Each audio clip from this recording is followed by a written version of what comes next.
Happy days, Buddhas. You know what? I'm going to start with some positivity because I've had a freaking horrible morning. But I want you guys to have a great day or a great evening or a great night whenever you're listening to this. So I hope you guys are just leaving work right now and it was a chill day. And I hope the weather's all right. It's meant to be raining, but I hope you guys are on the way home and it's like, ooh, my girlfriend made me something nice for dinner. Yeah. Ooh, we're having Palmer's tonight. You know? Ooh, my favourite Netflix show. I can go home, watch an episode of that, have a Palmer. I hope you guys are having that type of night on Tuesday when this drops. How you guys feeling, man? I'm not feeling great. Yeah, Jerome's rattled. He's rattled. I'm rattled. I've had a horrible morning. Late. I'm guessing it's because of Chelsea. A little bit, but not the whole. That's not the whole thing. How are you, man? I'll get to me because I'm going to rant. Good, man. Just on the meal thing, me and my missus had a little disagreement in the car before. I'd gone to the gym, and I said, you go get some meat, from Coles. She goes get some meat, and she calls me. She goes, what do you want to eat for tonight? And I said, chicken. Oh, yeah, probably chicken. She goes, all right, I'll get salmon. And I said, well, why do you ask me then? And then we had this discussion around, like, when people ask for your advice, then you give them the advice and then they don't take it. And they do the opposite. But it was all right in the end. I said, it doesn't matter, really. That's why I don't give advice to people anymore. Yeah. Like, there's one particular person who I give advice to all the time and they never take it. And I'm just like, what is the point? And you know what's actually more annoying? When they do it when someone else tells them. Oh, I've never had that, bro. I know what you mean, actually. I know what you mean. They need the third, fourth opinion. I know what you mean. It's more just like, put it this way, right? There was this girl like 3-4 years ago, and she would always complain. And again, I'm not Mr. Positive. Trust me. I'm the pessimistic god. Yeah. But she would always say to me, I'm just feeling so low and down and I just don't know what to do. And I'm like, you got to do some type of exercise, like play a sport, go for a kick, go to the gym. She'd never do it. Ever. The fucking second she gets a boyfriend, she's a gym junkie. Yeah. And I'm like, bro. Yeah. But you know what? You know come what? on. You know what, though? I think I do that. I think I'm her style. Why? Because there's times with my missus where, for example, she's said things to me and I'm stubborn, I won't do it. And then someone else will say, yeah, why don't you, I don't know, why don't you have salmon? Why don't you put your pants on one leg at a time? And I go, yeah, true, maybe I will do that. And she's like, yeah, you listen when they say it. Wait, you put your pants on too? How do you even do that? You don't take advice very well. No, you don't. I just don't think I'd listen to anyone. He just says, I don't. Yeah. I don't think he takes advice very well. What he wants. But you've always done what you wanted. Yeah, I feel like this guy came in with his medal. I don't think congrats, Gav! Yeah, we'll get to that. Don't worry. We'll get to that. I got a whole segment on it. Bro, I should just retire now. I won NPL, now I won state leagues. Like, fuck, I'm just going to hang the boots. You're going to have to go play Metro. See if you can do it. Cold, rainy night at Brandon Park. Yeah. But I think advice is a weird one because I don't really ever seek advice. Like, just on little things. Like, people just tell you. I just kind of just figured it out. And now fucking ChatGPT. I think it's a difficult time to have this discussion with you because there's been recent discussions around advice. True. So normally I would agree. Right now I wouldn't. The last 2 months I wouldn't. Bro, but normally I would agree. Yeah. Gav's pretty solo. Are you straight out using ChatGPT for life advice? No, I've stopped that. I have. I've stopped that. I use it for everything else except anything emotional. Really? I use it for facts, like purely, like the other night I was, and we'll get to this. I was tossing up whether to pause. I was tossing up. it. Probably. What porn site to use? ChatGPT. No, they don't do it. I asked. Do they not give you advice? Bro, that's the one thing. The other day I asked it something illegal and it didn't give me advice. What the hell did you ask it? Just asked what I could get in cash or not. And it said, I can't give you this advice. Oh, man. Surely you realise that at some point if you're getting audited, they're going to check your ChatGPT history. True. But you like, it think wasn't that's a going to be bad a question. prerequisite? Like, open up your laptop. They do, bro. Apparently, they can use it. Of course, bro. Yeah. Gavin's fucked. Yeah. Well, I've put some questionable things into Maybe. ChatGPT. Hey, we should go through a ChatGPT look through. Why do my balls stink? Oh my God! Should we look at our own history? Well, my Well, last right week. now. Yeah. Well, the problem is I'm not logged in on mine, Oh, true. No, so got I it down. I missed the incognito. Well, what Maybe I do it in bro, Patreon. what I did the other day, I was so fucked that I made while I was driving, I made it. Our producers just went, why do my balls stink? Why they might smell You're not alone. sweat, bacteria, poor hygiene, No way. shock itch, diet. Well, that's changed. Bacteria and fungi. By the Holy way, I've shit. actually never written in while my balls stink. This, it was this just has inspired me, man. I'm going to go to my was history just a right funny now. thing. Well, to the put other in. day, I made ChatGPT give me a fucking. I made it give me a 15-minute breathing routine while I was in the car, and I was in the car going. We are so reliant on it. It's actually not good.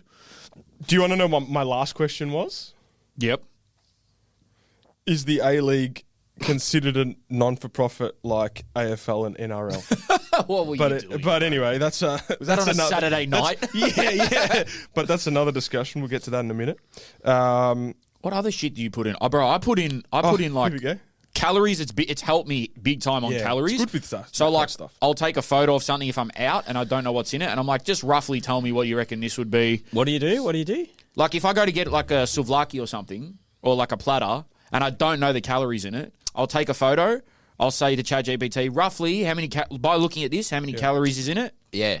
Well, Blah, did blah, you blah. know? How do I get this girl to match me? Did you know if you take a photo of your fridge, open up the fridge and take a photo of everything you got, and say, "Give me a recipe," it will tell you a recipe to make up.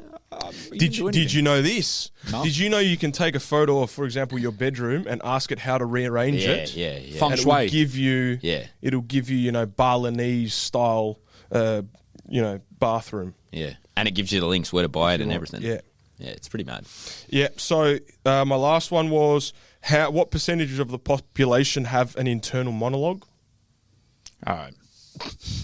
Bro, because my psych friend This told is me ra- this. this is No, ridiculous. this is crazy, bro. My psych friend told me that less than half the people in the world have an internal monologue. Do you speak to yourself That's in your cat, head? bro. Do you speak to yourself in the head? Well, last week I was speaking to myself. yeah, that's yeah. bit Gav, too much. A bit So too 2 much. weeks before last week, Wait, hold on. Does this did you include? speak to yourself in the head? Yeah, he does. He does. In what way though? Like, give me an example. Oh no, that's dumb, bro. Don't say that. No, get. Should I get bananas? Should I get apples? Yeah, probably. Yeah, Bananas, about bananas. 100%. Wait, you got to be a fucking freak if you don't do that. Bro, there's people out there. I do real, out loud. Real human beings don't do that. I do out loud.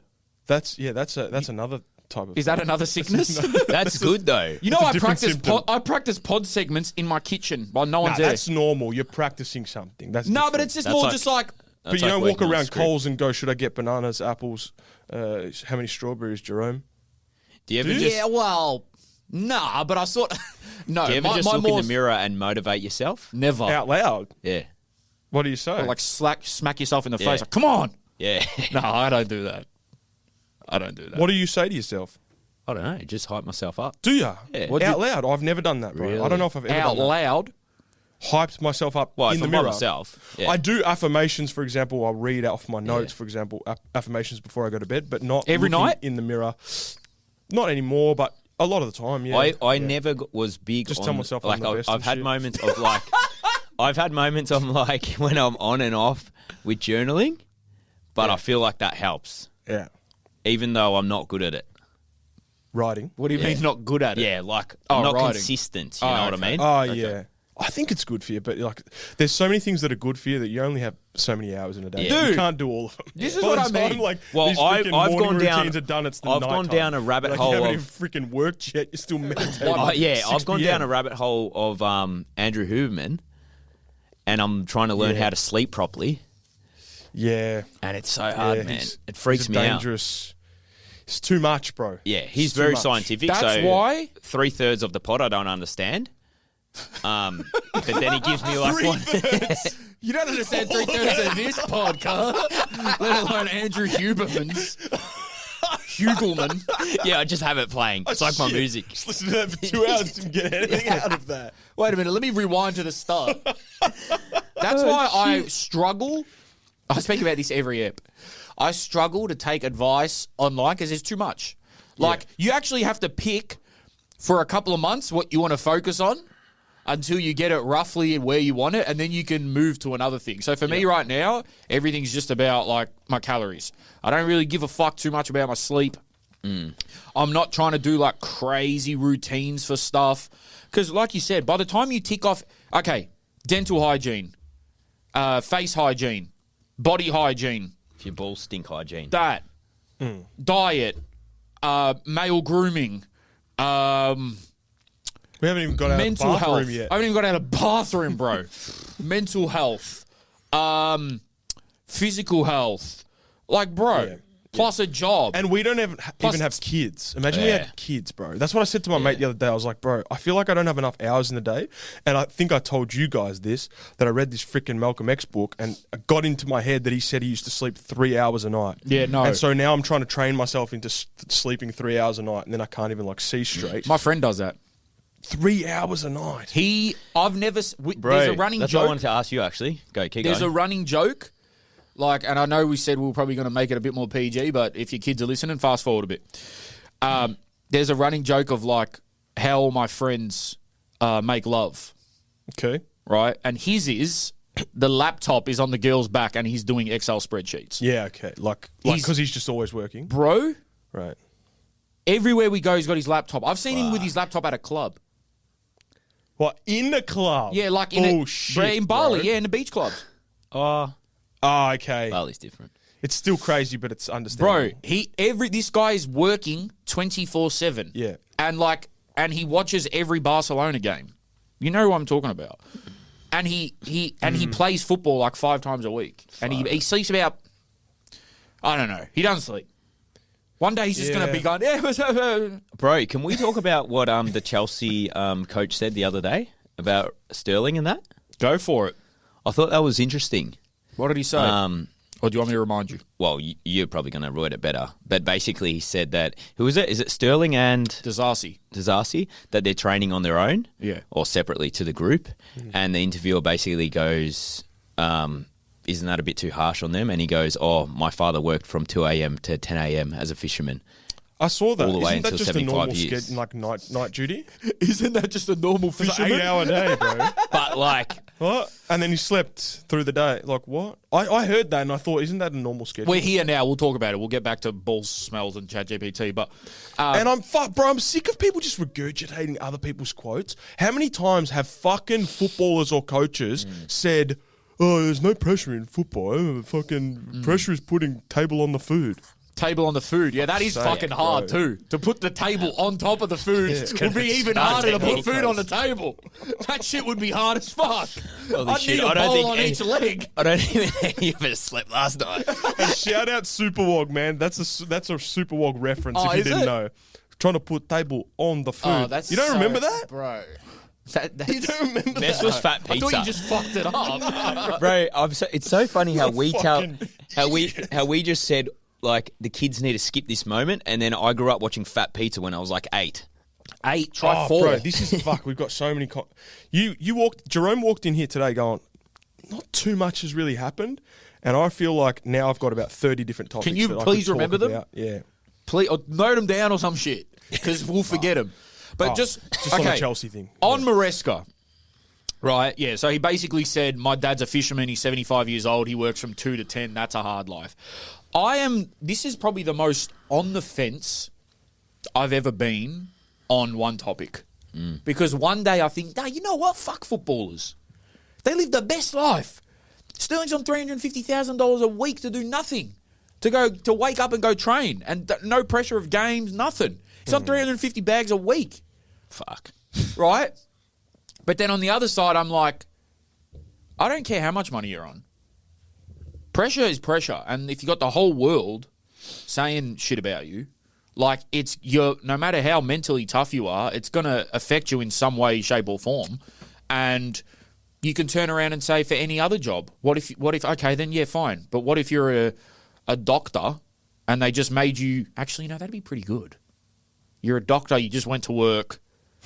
trained on some mannequins and then just went home. I didn't think of another job. Bro, what about what Mbappe said?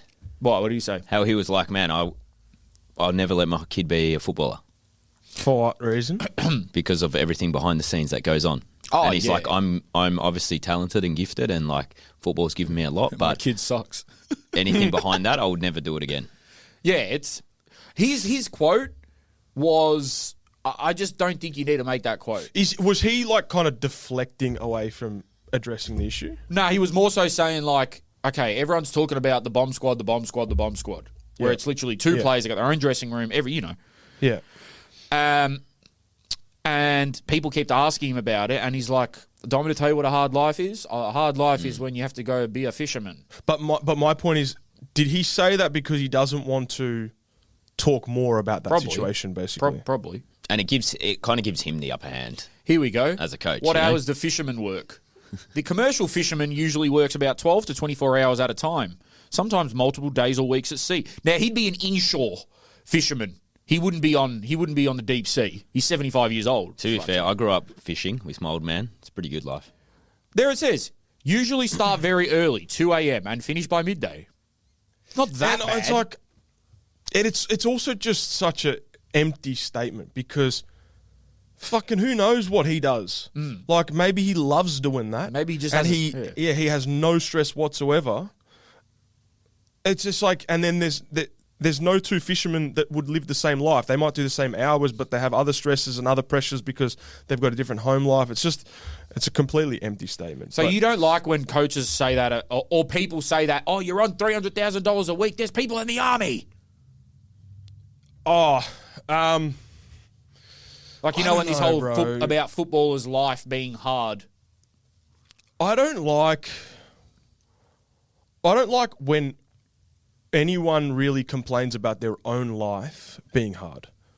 Unless they're in a very extreme situation, of course, within reason. But I don't like when people complain about their own life being difficult Why? when they're making a choice to continue to live the life that they're living.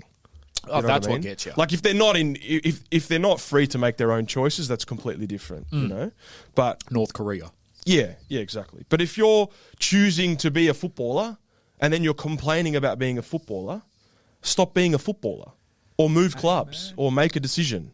You know what I mean? What's the saying? You made your bed. Yeah. Go sleep in it. That's what I think of that. In terms of, I think my And to be frustration honest, was like, just that I don't with really Sterling- like Overused quotes. overused I feel quotes, like with repeated. those two players too, it's like the decision you have to make of like, do I move on or not? Well, by the way, Like- Sterling got an offer from a club, but it was probably like a $200 and something thousand pay cut. He still would have been on about 80,000 a week, which is incredible. But he would have been on that, but he didn't want to because he wanted to stay in London and all of that. Exactly, But he yeah. could have taken a pay cut and went somewhere else. Well, I don't know if this is true, but I heard that Newcastle were wanting to train in London and then fly up for the weekend games, and all the fans were really pissed off about that. Oh, yeah. just because of the lifestyle. Which Yeah. you think about it, man. Like London would be so different to Newcastle. It is, but Newcastle's not a country town. Like, it's still a big-ish Yeah. city. It's like a top 10 city in the UK. Like, it's not a fucking... You're not staying... Imagine living in Burnley. Or, I mean, people wouldn't even do that. They'd probably live in Manchester and then drive. But, like, yeah, there's worse places to be than Newcastle. But, yeah, there's always something. Yeah. I don't know, man. I think- mean, but what obviously about it is Rash? true Rash, also. What about you, right? When you were playing, Yeah. did you ever have situations where the money changed your decision on staying or not? Or the location was just miserable and you're like, I'd rather get out of here than stay in this for the money that I'm on. Yeah, that was you know what I an mean? inch on. Korea, In for sure. Yeah. But in saying that, Because I feel like your life to life is also very important, not just your work, what you're doing for work. You know what I mean? Yeah. Fuck, I've got so many. I feel like I'm answering so many questions in my head right now because I've got Yeah. the other question still in my head of you saying, "What do you think when people say that? Oh, shut up because you're on $300,000 a week or something." Because like that also doesn't make sense, and maybe I'm contradicting myself here, but I do think, for the most part, a professional footballer's life is more mentally stressful than the average person's life. I'd agree. I would say that. And yes, they're earning a lot of money, but the reason they're earning that amount of money is because the regular person can't deal with that much mental stress. I would say, like, how many good footballers do you know that don't make it because mentally they can't deal that's what with I mean. that level of pressure? The difference at that level is that they can perform in front of 80,000 week in, week out, where if you put some average Joe to play in front of Liverpool at Anfield, they'd lose every ball. That's the difference, and that's why they're at the top level and, earning that type of cash. Yeah. But Because, like, I can say it myself, there's been moments where you get on the pitch and you're just like, I've played all my life and now I feel like I don't even know what I'm doing. Yeah. Do you know what I mean? Have you ever dreamed about getting something materialistically and then got it and you're like over it in about a day? Yeah, In the dream? No, real life. Oh. I think that's pretty standard for everything, no? Yeah, so that takes me to my point of you could get $500,000 a week. Yeah, that just becomes your new normal. It's just the norm. Yeah. But it's like you're still getting abused and shit. Like, Yeah. no matter how much money you make, I don't think it's going to really change your makeup inside of like, oh, now that I'm on $500,000, I don't care what people say about me. Yeah, yeah. No, I think you're going to care Yeah, of whether you're on course you are. $5 or But also it 500. comes back to the thing of like, if you're able to stay at that level, that is because you have a different mental makeup than the average person. Like, and this is probably not that revolutionary. What's the word? Yeah. Like, it's not like a unique idea. I probably heard this before, but it must be directly correlated with how much pressure you can withstand to your wage. Oh, Like, yes, IQ, I'm sure, plays a big part, but like, that must be the main thing. Like, how much pressure can you deal with? Because how many super smart people do you know that might just work a job and they might earn 200 grand and they might have the same IQ as someone who earns Of course. 200 million. The only difference is the person who can earn 200 million. here we go. Top 5 most stressful jobs. You've got Aeroplane for enlisted military personnel, firefighter, airline pilot, police officer, emergency medical technician. And then other extremely stressful jobs, which I think is what Rash is talking about, is surgeons, doctors, corporate execs, broadcasters, and teachers. So that's why I'm screwed, because I'm a teacher. Yeah, that's why you're screwed, bro. Get it? The hard thing is, like, my mum's a nurse, right? I always kind of rationalized playing football games as, all right, if I play poorly, like if I'm stressing about the judgment of others, if I play poorly, like no one's dying, right? Yeah. That's how I tried to logically think myself out of the emotions. But then I think about my mum, for example, or a surgeon or something. It's like, no, actually, if you make a mistake, someone does die. Like, that's actually full on big problem. That is... Now, see, those jobs that we just listed, right? Rash is not necessarily, I mean, I'm speaking for you here, but you're not necessarily talking about the maybe physical risk. It's more the mental of, like, a surgeon, an executive, a lawyer, a doc, like... I think we could all accept that the mental side of life is much harder than the physical for average people. Because there's ways to train the physical. Yeah. Whereas the mental, Where there everyone is, knows. but like, everyone Yeah. knows. It's like, it's a fact. Like, if you want to Yes. lose weight, you do this. Yeah. If you want to gain Where the muscle, mental, you do this. I feel like every person is different too, which is the craziest, right? Yeah. Because the way you might react to someone's advice would be completely different to mine and vice versa. Well, Yeah. this is a perfect segue. You guys are potting. So just on that physical/mental debate, oh my God, we're one of those pods now. Yeah. Actually, back to ball sweat. Road. Back to ball sweat. Pino clean. I actually did want to, this is not off football, but it correlates very much so to what we're saying. On Friday night, my dad goes, "What are you doing?" And I said, "Nothing. I'm doing nothing." And he goes, "You want to go watch a movie?" And I go, "Yeah, all right. We'll go watch a movie." My brother's busy as per usual. Where'd you go? Just Knox. Oh, Knox. Knox City. I go, cool, let's go watch a movie, man. My dad will watch anything. My dad could go watch, he doesn't give a fuck what movie it is. He just wants to spend time with you. That's cute, man. Well, maybe. But he also just likes guns and shit. He doesn't care how bad the movie is. Right. Like, he wants action movies. If there's action or like some type of like something's going on the screen, he's locked in. Yeah, okay. Yeah. Hence why every morning when I used to wake up when I was a kid, he was watching Walker, Texas Ranger. Remember that show? What? Remember that show? Yeah, of course I remember that show. That bro. show was goated, by the way. Yeah, yeah.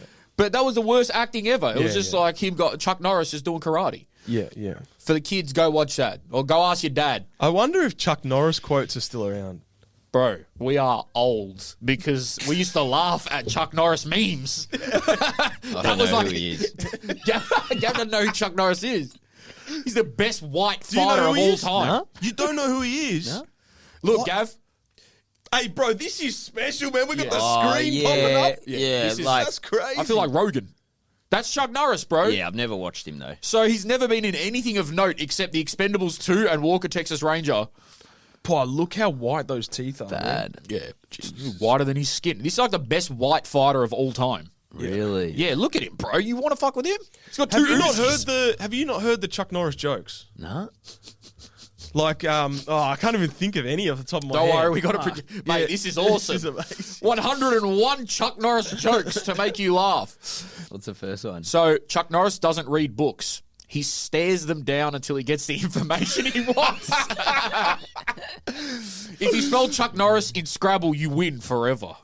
Chuck Norris breathes air 5 times a day. When God said, "Let there be light," Chuck Norris said, "Say please." These are so good. Have you never heard these before? Wow. Yeah, okay. Chuck Norris does not own a stove, oven, or microwave because revenge is a dish best served cold. Oh, we're old, man. Yeah, mad. That's great, man. We're old. Chuck Norris does not sleep. He waits. I mean, true though. Go watch Walker, Texas Ranger, people. I'm telling you. Best and worst acting of all time. Yeah, yeah. Or if you want to go even worse, Steven Seagal movies. Yeah, yeah. Do you know him? He's a beast, though, bro. He's an actual beast. He's a real bro. life beast. But who the fuck told him he should act? Yeah. All of his movies were made of a budget of about $50,000. Anyway, back to what I was saying about this movie. I was tossing up between 2 movies. The Conjuring, which, as the past couple of years, I've been getting into horrors. But I can't do horrors, Before cuz. that, I refused to watch horrors, bro. Same. Yeah, they're so shit. You reckon they're shit, huh? Terrible. Same. Yeah. They're pretty shit. I hate them. Bro, I broke up with one of my ex-girlfriends because she used to make me go watch terror movies. What? Before, bro. Remember, I used to go to the movies all the time. That's why you broke up with her. Yeah. I didn't know that. Because she I wanted to knew watch you- Paranormal Activity Yes, 7. bro. That was the first movie we watched. Paranormal whatever. Oh, hold At on, bro. at Dot. Sorry, before we finish Dot. your At story. Dot, Well, bro. welcome back to the podcast. Bro, I swear to God, man. Why would I go to the cinema to fucking scare myself? I shit, that's Oh, not so even you hate true. them because they're scared? Because you get scared? Yeah. Yeah, bro. Oh, I'm just saying because shit You storyline. just think they're shit storylines. Yeah, yeah. I am in the Like, middle. I hate the momentum of knowing I'm going to get scared. And then I'm like, all right, fucking come out of the closet. Come out. Yeah, yeah. And then he just fucking gets me. You know? Just come out. And then he scares me. And then I'm frustrated. I'm like, fucking hell, you just... Hold on, but how did this when you broke up with her? Sorry to put her washing in the street here. Nah, well, Can- it's bro. yeah. Can you Also tell good. us the story? No, we used to have like the date night where I would do something one week and then the next week we'd go watch movies. 'cause What she did just you want to loved do, by movies. the way? I can't remember, bro. Okay. I can't remember. Fuck. it's Go talking play wall years ball ago. or something. You know? 2 times. Throw the ball to me so I can And volley it then, back at you. And then, bro, we'd always go to the movies and it would always be a fucking horror or terror movie. Yeah. And I hated it, bro. But at that time, I just never would say anything. Yeah. You know, remember... And then it got to a stage where I was genuinely like, I can't do this for the rest of my life.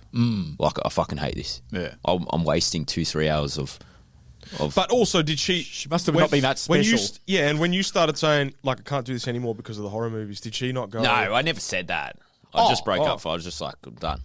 I thought this whole thing was about you. I can't do this anymore. No, All we but do like- is fucking watch horrors. No. I'm out. But like, that was a massive I was build okay, I up was a in my part of head it. to get to there. Okay. It was You know a what thing I in mean? high school, and I never did it. because I was one of those guys like you're not gonna make me feel like a pussy because I don't want to go watch Paranormal Activity 9. And we're all 14, but it's a 15 plus. Yeah. Like I remember, we're going in a big group. You're a pussy if you don't come. Yeah. We're all going to watch Paranormal Activity 19. Yeah. And you're a pussy if you don't come. And bro, as if you even get scared. Yeah, bro, I do. All right. Well, I'm a child. If you're not getting scared, why are you even going to that movie then? Yeah. You're going there for the storyline. Yeah, because there ain't no storyline. It's filmed on a VCR. What the fuck? Yeah, fuck. Can't But- stand their movies. Yeah. So like two or 3 years ago, I decided, right, what's all this hype about? I typed in top 5 scariest movies of all time. I said, I'm going to watch them. Fire. And What were they, bro? well, Texas Chainsaw Massacre. can we ask ChatGPT? Rob Bro, Dog? Texas Chainsaw Massacre got me, man. I loved that movie, and that's I haven't seen Texas Chainsaw, bro.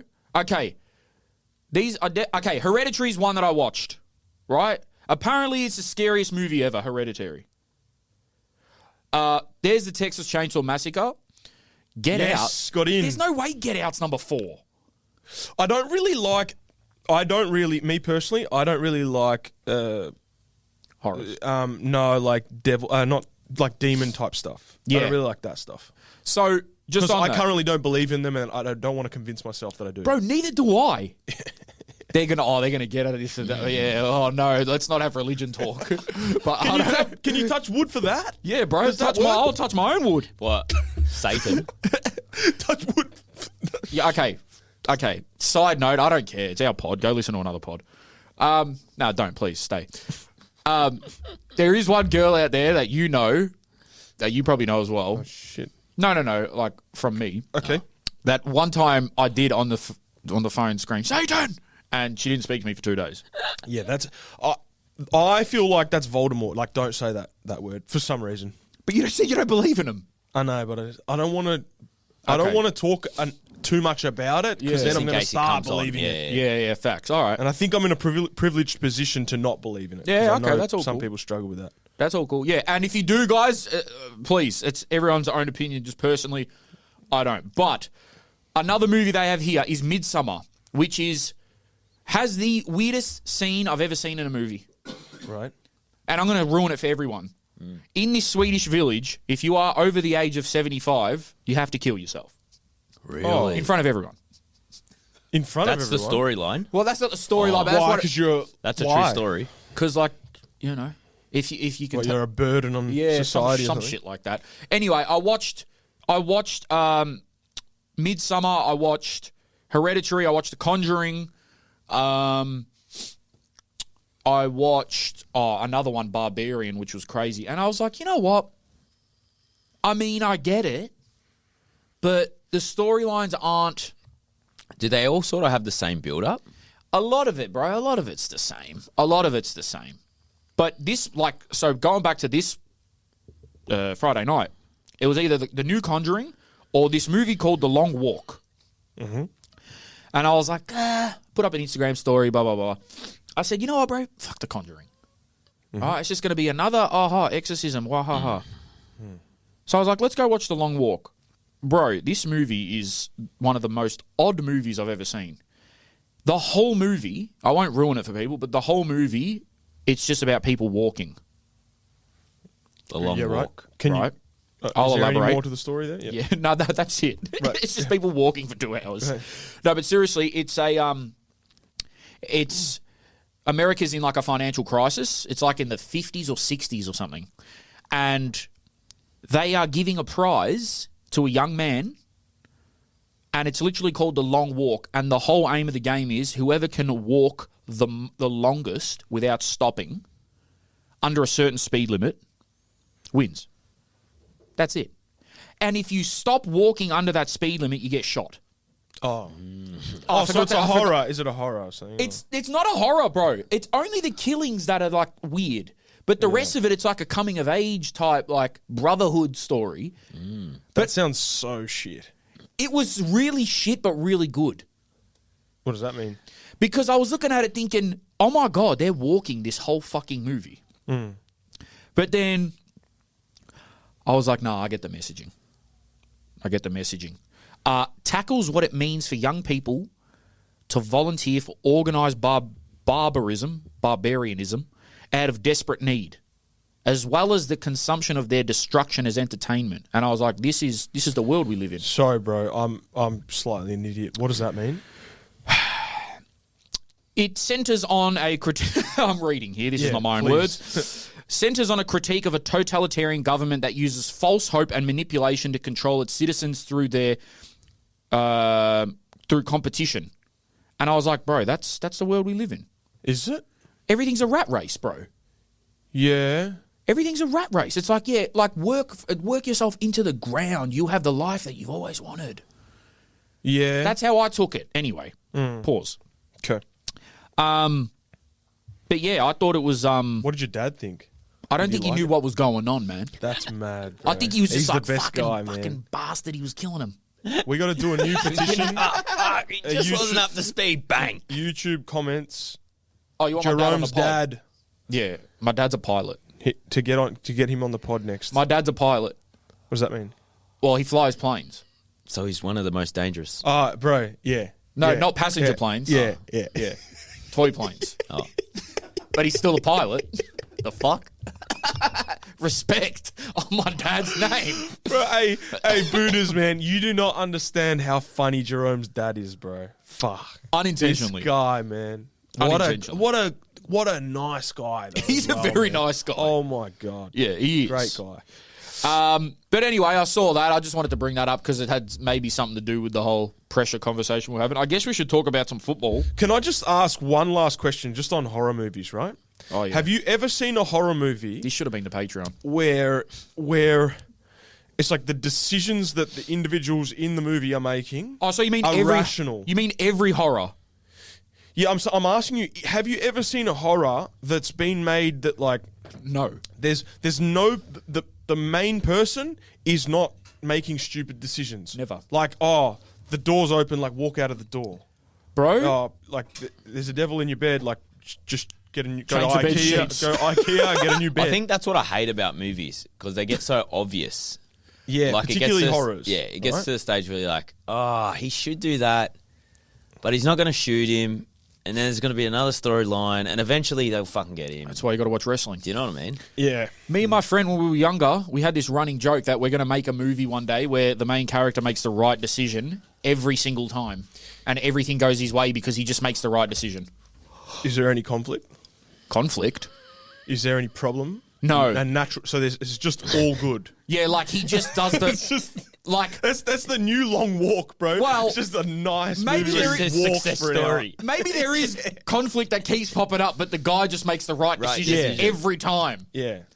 That's someone should do a horror like that. I feel like series get to that point where like they just run out of ideas. And Here we they're go. Like, we'll just do this, you know? You know what was a really good story on, really well done? Ozark. Have you guys seen Ozark? Too slow for me. I have to rewatch it. I'm on Ted Lasso. Bro. That's a horror. The best scene is where I'm up to now when Roy Kent goes, all right, Roy let's connect everyone's dicks to a string and then see if we can play total football. And if you don't follow your man, then he rips their fucking dick off. That's a good show. This is the top 5 horror movies where characters actually make smart decisions. Wow. The Descent, A Quiet Place, It Follows, The Thing, and Cloverfield Lane. I've seen about 3 of those. Wow. I'm going to watch these, bro. I haven't seen any of them. I reckon I've watched about 15 movies in my lifetime. Yeah, because you'd Really? rather watch. And all of them were floor. It's just fucking PTSD from going to movies. you saw Paranormal Activity 15 times. Start a movie club with Jerome's dad. Oh my And Gav, this is I'm like fucking what's his name? Anchorman. Start a movie club with Jerome's dad and Gavin. Go fuck yourself, Buddhas. Oh shit. No. He finishes like, that was a great set. Yeah, that was awesome. Well done, guys. High five. That would be funny. mate. Getting my dad and Gav to break down. You know why? Because I only tennis, try and watch things that's going to be informative. So I love Wait. a documentary. Or like, I'll okay, watch yeah. football. Yeah, okay. Do you know what I mean? Yeah. But if there's like a movie that's fictional, gives me nothing. Don't watch I wrestling. guess, What you the know fuck what am it I is doing? for me? The reason I started watching TV shows is because I can't sleep at night.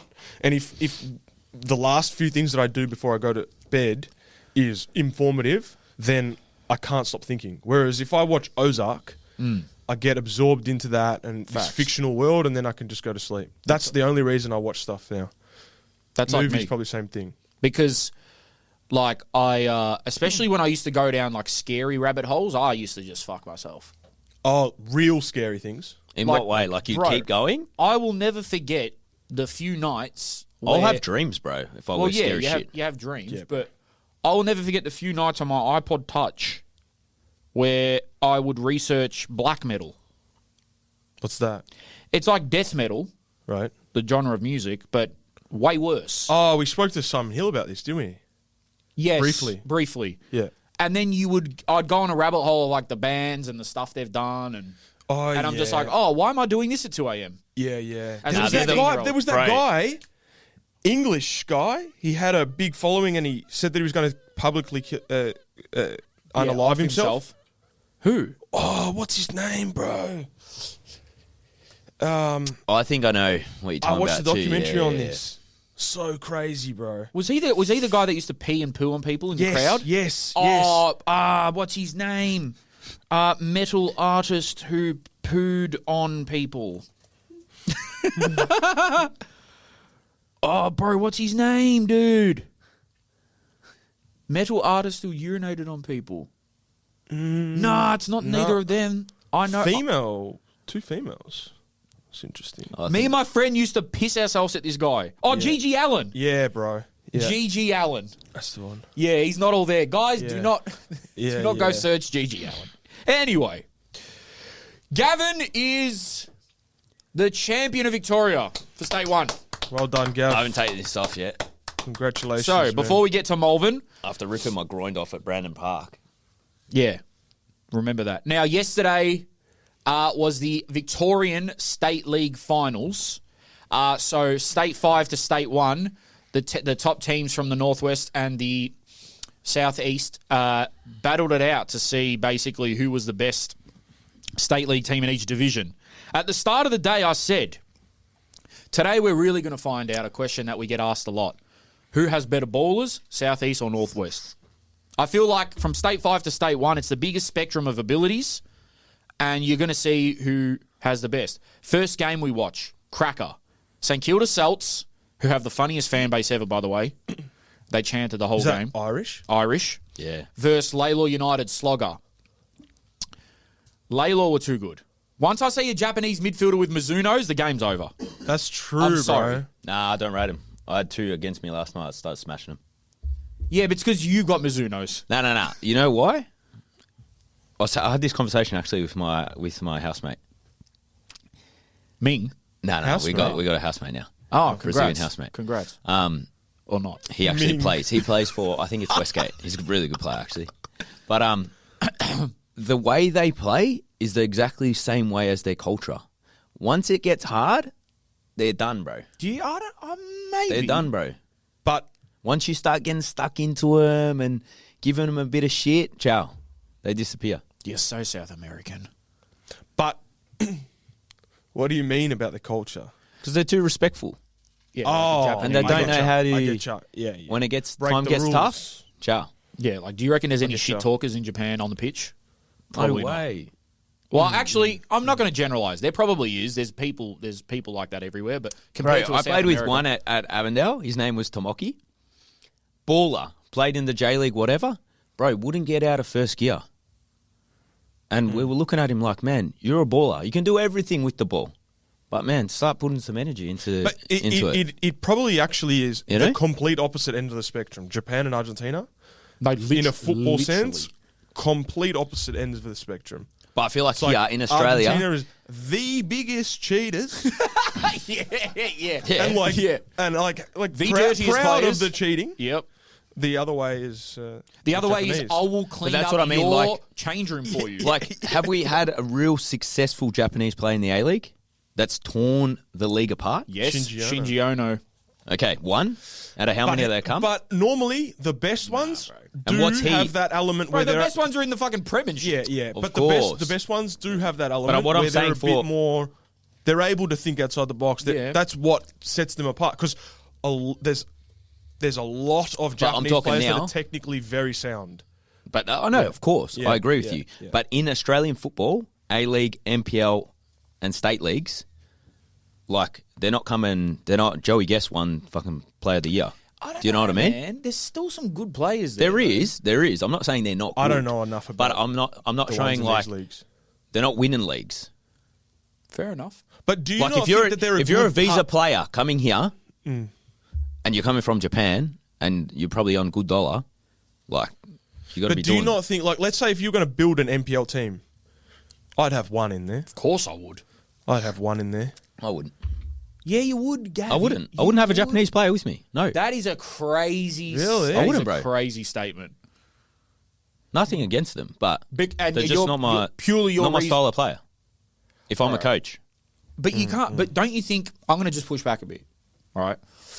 Don't you think that you need a balance of personalities in a team? yeah, but I think you need someone who is disciplined. Like, I know exactly what you're saying, but I also think at that level, they're so... And this is... We're generalising like crazy Yeah, like here. motherfuckers. But... yeah, and At I'm that also level, they're very normally angry because the guy technically- tried to snap my leg last night. Oh, but so he did have something about him then. Yeah, and then he fucked off and didn't do anything after all the boys ran up to him. So that's why Gavin's saying. But I'm just saying, in general, I wouldn't. Well, put it this way. I watched one yesterday. It was State 2, but he... For Laylaw? Yeah. Bro, he chipped the keeper, and I was like, okay, this guy's taking the piss. Because I'm like... I like a Maverick just probably as much as you. I'm the biggest fan of a Maverick. But, like, you can't have 11, Of course not. you know? Of course not. Any hoops. Any whomst. Tough game, but yeah, I just felt like Laylaw were too sharp. And shout out to the coach of Laylaw, because full 90 boys are on the pitch and like, where the fuck's Jerome? Come on. They made the poor team take a photo with me. I felt like a prick. Laylaw. Yeah. Why did you feel like a prick? Because they were all ready to... They've just taken all their photos. They're ready to go home. And white boys! Right. Jerome's here. And they're probably like, who the fuck is? What are they? Are they Macedonian. Maso. Yeah. Man, they were okay. class. They were class. And they had a lot. Okay, so during the game, the funniest thing happened. So St Kilda Celts, they're fans, they're great, but there's a few that are very vocal. Right. Right. So one guy, this Scouser, is giving it. Right. And everyone's pissing themselves because his statements are just hilarious. Then there's these like three like Lebo Arab looking boys on down below at the home of the Matildas. And then one of them just turns around and goes, fuck yous, up the slugger.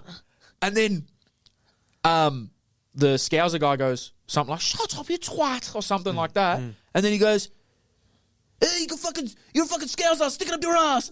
And then all the Celts fans started laughing at their own. They're like, oh, he got you good. And then they started doing that. yeah. They yeah. love that, huh? Oh, yeah. Anyone from the UK, yeah, from Ireland. Yeah. Oh, yo, Yeah. wanker. And it was just like a back and forth, and it was friendly. It was friendly. And then the guy, the Scouse, was like, you fucking look like a shit cookerella. Because he had hair, like long hair. And they were just going back and forth. And then I think the guy on the floor took it a bit too far. I think Laylaw scored. He's like, fuck you, cunt, or something. And then there was no more laughing. Yeah. But what happened was, I said to Sadal before that, I said, bro, if you're going to do a quiz, you should do him versus him. And the loser gets slapped on the yeah. neck. That's mad. But then they didn't do the quiz because I think it got a bit Yeah. Well, Yeah. once a team loses and it's full time, then it's yeah, it got a serious. bit. But nothing was on the line in that Well, game. That was those- more just for to see who was the best in state too. Yeah, that those two teams are going to be interesting next year, man, because Celts are basically all backpackers, and they're only allowed 3 and 1. Yes, but apparently a lot of them got their PR. Yeah. So Let's see. we'll see. But We'll yeah, see. both teams are That's the same great. for Layla. Yeah, both teams are mad. Love both teams. 1-0 to the Northwest.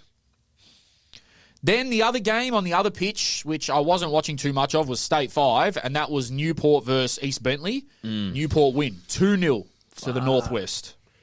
Not looking good for me because I'm a believer of the Southeast. Yeah. Then shout out my boys in Endeavour. I was so happy for those boys, man. They won against Faulkner, Southeast. So it's 2-1. Then the game of the day for me, because there was the only game with something on the line, of course, was Banyule versus Bayside, and the winner goes to MPL. Right, so it was a playoff. I had my boys. I had two boys playing for Bayside. I was like, all right, let's give me a good game here, bro. There's a video of me. You can hear me. This Banyule guy stepping up to take a free kick, and Sadal turns to me. He goes, "He's going to score." I go, "Yeah, he's going to score it." Puts it top bins. I felt like a genius. I heard it was a mad goal. Then I'm like, fuck, the Southeast is going to lose. We're going to lose. Mate. And everyone on the side were going, Banyule squad's unbelievable. Yeah. They got a good team, this, that. But apparently they just ran out of legs. Bro, Bayside hit back, 2-1 win. So it's 2-2 to the Southeast. Shout out Mitch Cooper. Bro, Mitch Well Cooper. done. How was he? Bro, this guy's he's a fighter. Yeah, man. Really? Yeah. Every ball in the air, even if he Yeah, didn't yeah. reach it, he's just putting the other guy off, just knock-ons and fucking, he's pressing and just like, I'm like, yeah, they got 2 ex-A-League in their team. Scott Jamison and him. Scott And Jamison. they've done the double, bro. They've done like the triple. Yeah, right. I don't know. They Yeah, just keep- they're good, man. So 2-2. I don't know what happened against Waverley Wanderers and another. I think Waverley Wanderers won. Pause, they didn't win. That was a mistake, but anyway. So I think that ends up being 3-2 to the Let's Southeast. see. So who was it? Waverley? Waverley Wanderers Was versus that State 4, was it? State 3. Oh. And then you guys didn't fuck around. You beat Is that Keilor- AEK, Waverley Wanderers? Yeah. Nah. Yeah. Or Mount Waverley? No. Waverley Wanderers. Oh, their Insta's dead. I don't know. I'm pretty sure they won. Correct me if I'm wrong. So that's 3-2 to the Southeast. And then Gav's team, that wasn't close at all. Fuck, it was happened, so bro? weird, man. It was so weird because we all kind of got there. By the way, Gavin's team won 4-0, so that's 4-2 to the Southeast. Southeast wins. Bro, we got there and we had like 2 weeks of prep, and Falstor and Fab, they were just humming and humming. And all the boys were like, 3 weeks out, we've already won it. Doesn't we mean lost anything. against Mornington. And shout out to Fab and Falstor, who like really just kept us going to get us here. And we kind of just looked at each other and go, all right, this is the last game. We're done. Like, just play these 90 and finish well. And our warm-up was actually probably one of the best warm-ups we've ever had. And I think the boys were almost a bit nervous about the occasion of terms of like playing Holmes and Matilda Pro. on a proper pitch. Proper. First time, like some of the pitches we played on this year were dog parks, like proper Live dog stream parks. game. Yeah.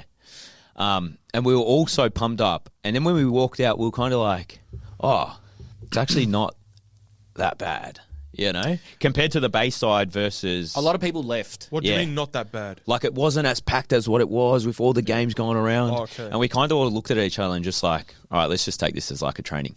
Like we've been training this whole time. Jesus. And then the first 20, we were like on edge and we could tell the boys were nervous.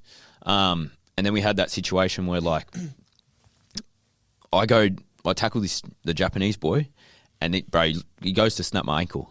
And then all the boys just rushed and like got in and hyped up. When and you then say we just goes turned to up. snap your ankle, what do you mean, bro? Bro, he went to fucking snap me ankle. Like, I've slid, won the ball, and I've gone, and he's kicked me from behind. Yeah, right. And then Santi, our boy, our Afghan international, runs up to him, and it went into like a massive brawl. And that kind of got us going, you know? And then I thought I was fucking Ronaldinho on the ball. Jai gives it back to me. I do a no-look pass. Bang. We score. And that was it. Game over. And then we got 2, and then 3, 4, and we were just enjoying it. You smoked them. Yeah. But I will say, though, all the teams, I didn't see anyone that looked completely out of place. Like, shout out to all the Northwest teams as well. There's some ballers up there. But, yeah. But Southeast And Kilo have done the Southeast double, wins, bro. man. Kilo 2. I'm pretty sure they went from State 2 to State 1, now to MPL. Shout out yeah, everyone who showed love yesterday again. It was awesome. The Grill and Greeks, you guys probably do the best of lucky I've had at football. It's fucking unreal.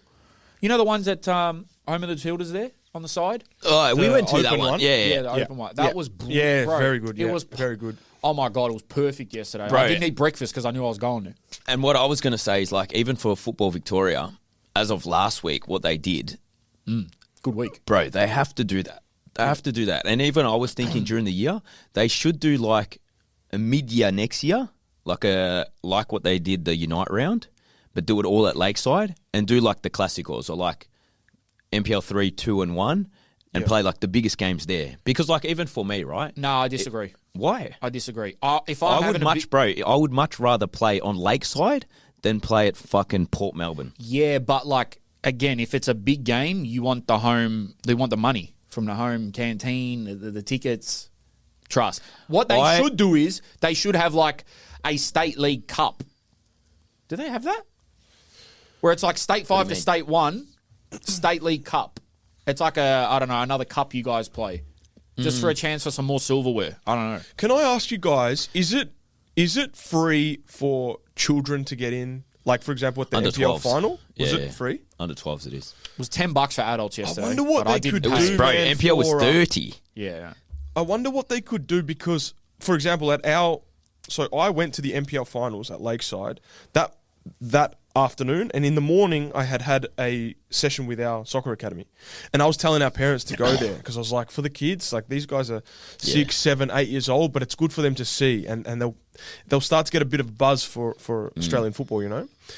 And I thought, I don't know what they could do more, but if they could get all the really young kids to go to those NPL finals, Bro, days would be great. Yeah, man. I know we got a lot of parents listening, and I'm sure you had this too, Rash, is like, when I was younger, I went to most NSL games. Yeah. And my best memories from football is that, because I would like now Johnny A is coach of Heidelberg, and I used to go watch him when he was playing for South.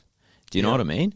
And those were the days where, like, it was Bob Jane, you were close to the players, there was the flares, what happened like the other day, and there was just things going on, and you learn all that culture of football from that. And as a young player, or a young, inspiring to be a player, when you experience that on the sidelines, you're like, oh, that's what For sure. Yeah, bro. So, like, if I'm a parent, I would want to be taking my kids to show those. But I'm wondering, especially like that final day was unbelievable. I'm wondering at if Lakeside. FV could do something where, because obviously a lot of the kids that end up coming, they're from those clubs. Yes. Maybe they're in the under 7s, 8s, 9s, whatever.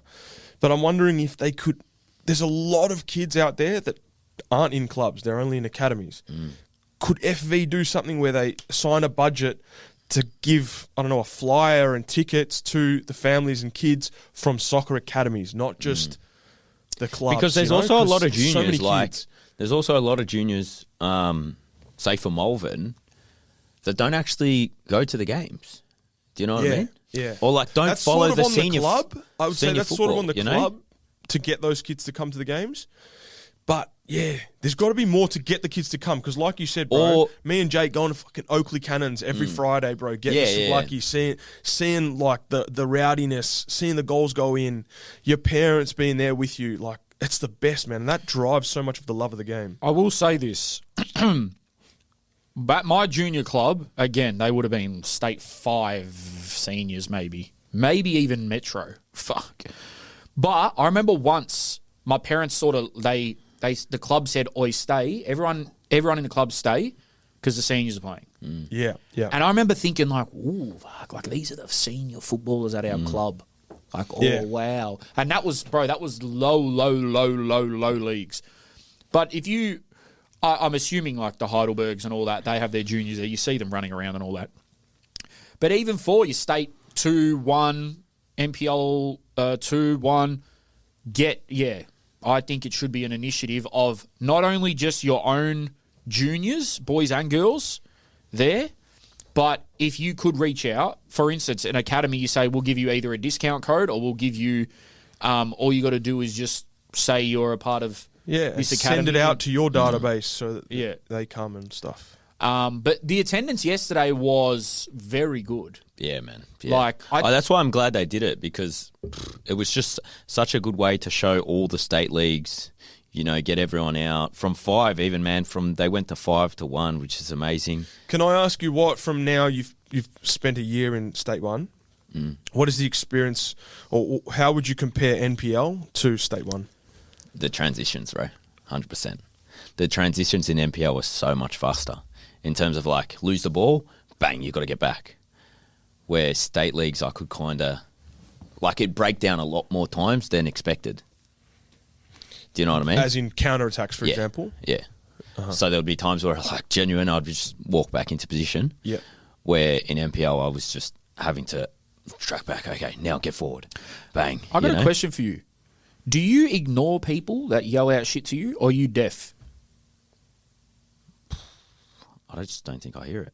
Because there's been 2 games now where I've said something from the sidelines and one of my friends has, and you could 100% hear it, but you don't turn around. What are you saying? Go on, Gav! Oh, Gav! What do you want him to say? I don't know, just... Thanks, bro. No, not fucking... Not wank me off, but more just hey, you're here. I wouldn't do that. Yeah. I think I'm just locked in. Trying to be in the zone. Yeah. The zone, nothing to play for. It's a dead rubber. Fucking, you should come over and kiss me on the cheek. Yeah, it's interesting, bro. I do think there's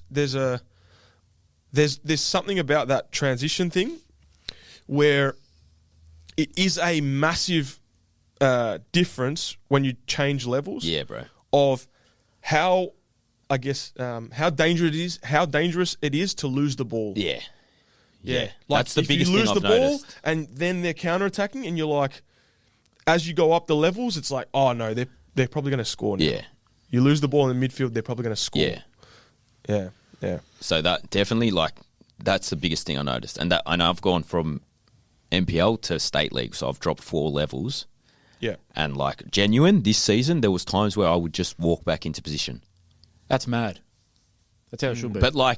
But also it's sometimes the other team is so bad positionally that if you know how to roughly position yourself, right, pause. It's they're not gonna break you down. You know, yeah.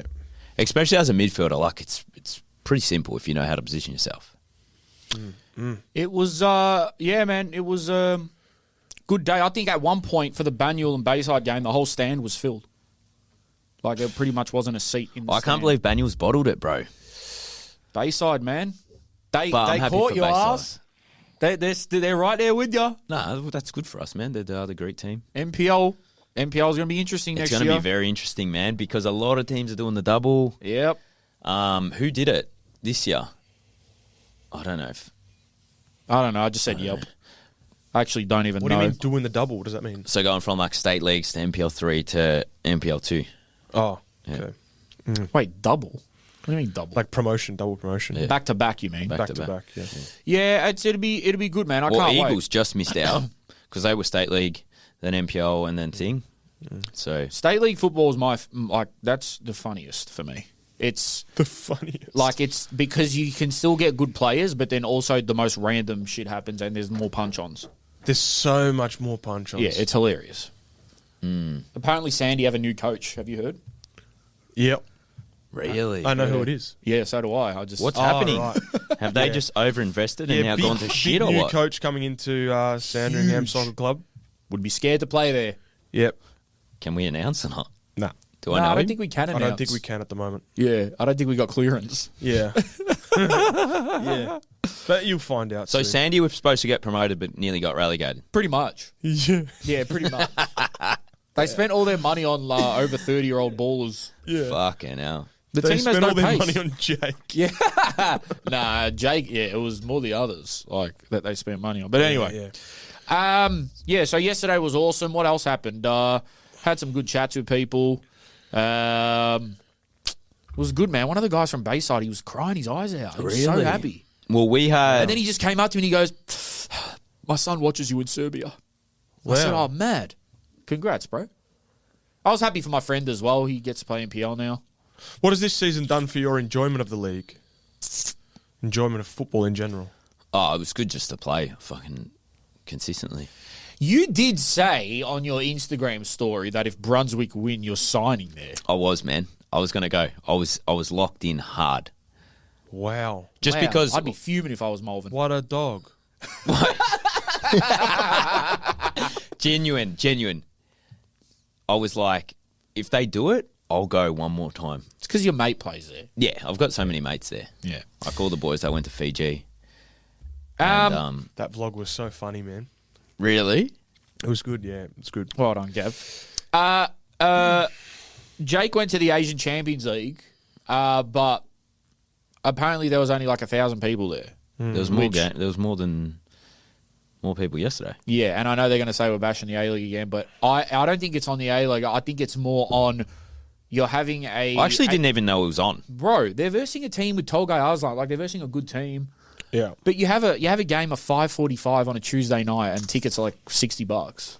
What do you expect? Yeah. Like, Yeah. Bro, but just like, and I don't want to bash A-League, I don't want to bash football, but bro, think about how much the AFL have done this week. Bro, I don't even know who the fuck is playing. I have no idea. I don't know. The only player I know is DeGoey because that's Jake's mate, but like, I don't know any players, bro. I don't know anything about what's your that point, league.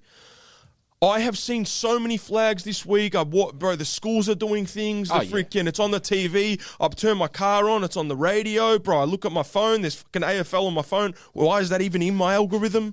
Yeah. I didn't download Bro, this app. Dan Gorringe is fucking everywhere. Yeah. What is going on, bro? You know what it is as well? unbelievable, man. I said this before. AFL clubs and fans are way better at taking like banter and shit. Everything in soccer is, I want to bridge up and like, I got a problem with what you said. Yeah. Like, I'm going to call abs. Yeah, Or like one of your call the boys. Call the boys. Yeah, like, fucking dog. Call bro, the they don't boys. fucking... Bro, GWS, their whole Twitter is literally a shit posting meme page. Yeah. And just poking fun at other teams. That's all they do. Imagine if I was actually thinking about this the other day. I was thinking about this, and the social. Oh, you know when I was thinking about it when we went to the finals, right? And I was actually having this conversation with my old man. Is that no club has chance? In the AFL? No, in NPL. chance. Yeah, Oh. and Yeah, like they do. but not like good ones, bro. Like they're just like, hey, Heidelberg, hey, Heidelberg, or whatever. You know what I mean? Like one-liners or like 3-4 words at best. You We know? had a good one. Where, To Frank Carboni. Yeah, well, like, we're good. bro, these guys should be getting around and making chants that are like banter. Like, I saw the Arsenal one the other day of the Swedish guy, and they were like, this guy's from Sweden, he broke up with his girlfriend to come play for us, and he scores even rhyme. goals. Or something like know that. That wasn't exactly okay. right. But, like, it would be mad to be like, Souza, he wastes time. But you're talking about in the NPL, Yeah. yeah? Because the A-League's teams do that. Yeah. Well, So Well, not consistently, bro. But Like, some I want, do, like the some other do. day for the finals, I want like it was mad, the whole event and everything. But these guys that go, the core group that go every week, that follow these teams, whatever, should be coming up with these chants to take the piss I'll explain why. and then take the pressure off the players. Do you know what I mean? I think it goes back to what I was saying of like the NPL fandom-ish type of stuff. It's more European-y. It's not too jokey. Whereas like I've just been told from the Newcastle Jets fan they have a new chant for me for the Australian Cup final. yeah. They literally told me. Remember how they did Jerome is on hinge? Yeah. Jerome is on Yeah. hinge. He gets no matches. And I think the other thing is you're comparing it to South America, which is a very musical. And also extremely vulgar. Yeah. So It's like your mum's vagina. It's not really even in our culture. Not necessarily just football culture, but like Australian like, culture too. the whole event was mad. But like no one was getting around it. And the most funniest thing was obviously Aussie plays for Brunny. Yeah. And I think he got subbed off and I was going, Aussie. And like no one joined in. I heard that. Yeah. And then I was like thinking about the protest the other day. I was like, fuck, there's probably no actual Aussies in this stadium right now with us.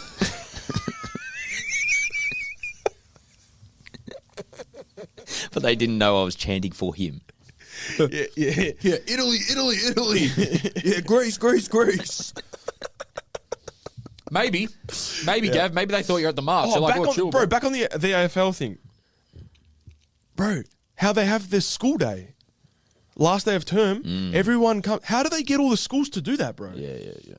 Okay. Like, all right. So, But for the listeners that don't know that this happens, I'm sure everyone does know that it happens. But last day of term, pretty much, all of the kids come to school in their colours of their AFL team and they do the chants. Bro, I heard them playing the different chants over the loudspeaker and then marching around the school in their AFL jerseys and let me shit. explain. So, we had it when we were younger. We had footy walkathon, where it was one day a year where you would walk around the school pretty much. Like a long-ass fucking route. And you would bring money to donate and you'd have to wear your footy colours. Yeah.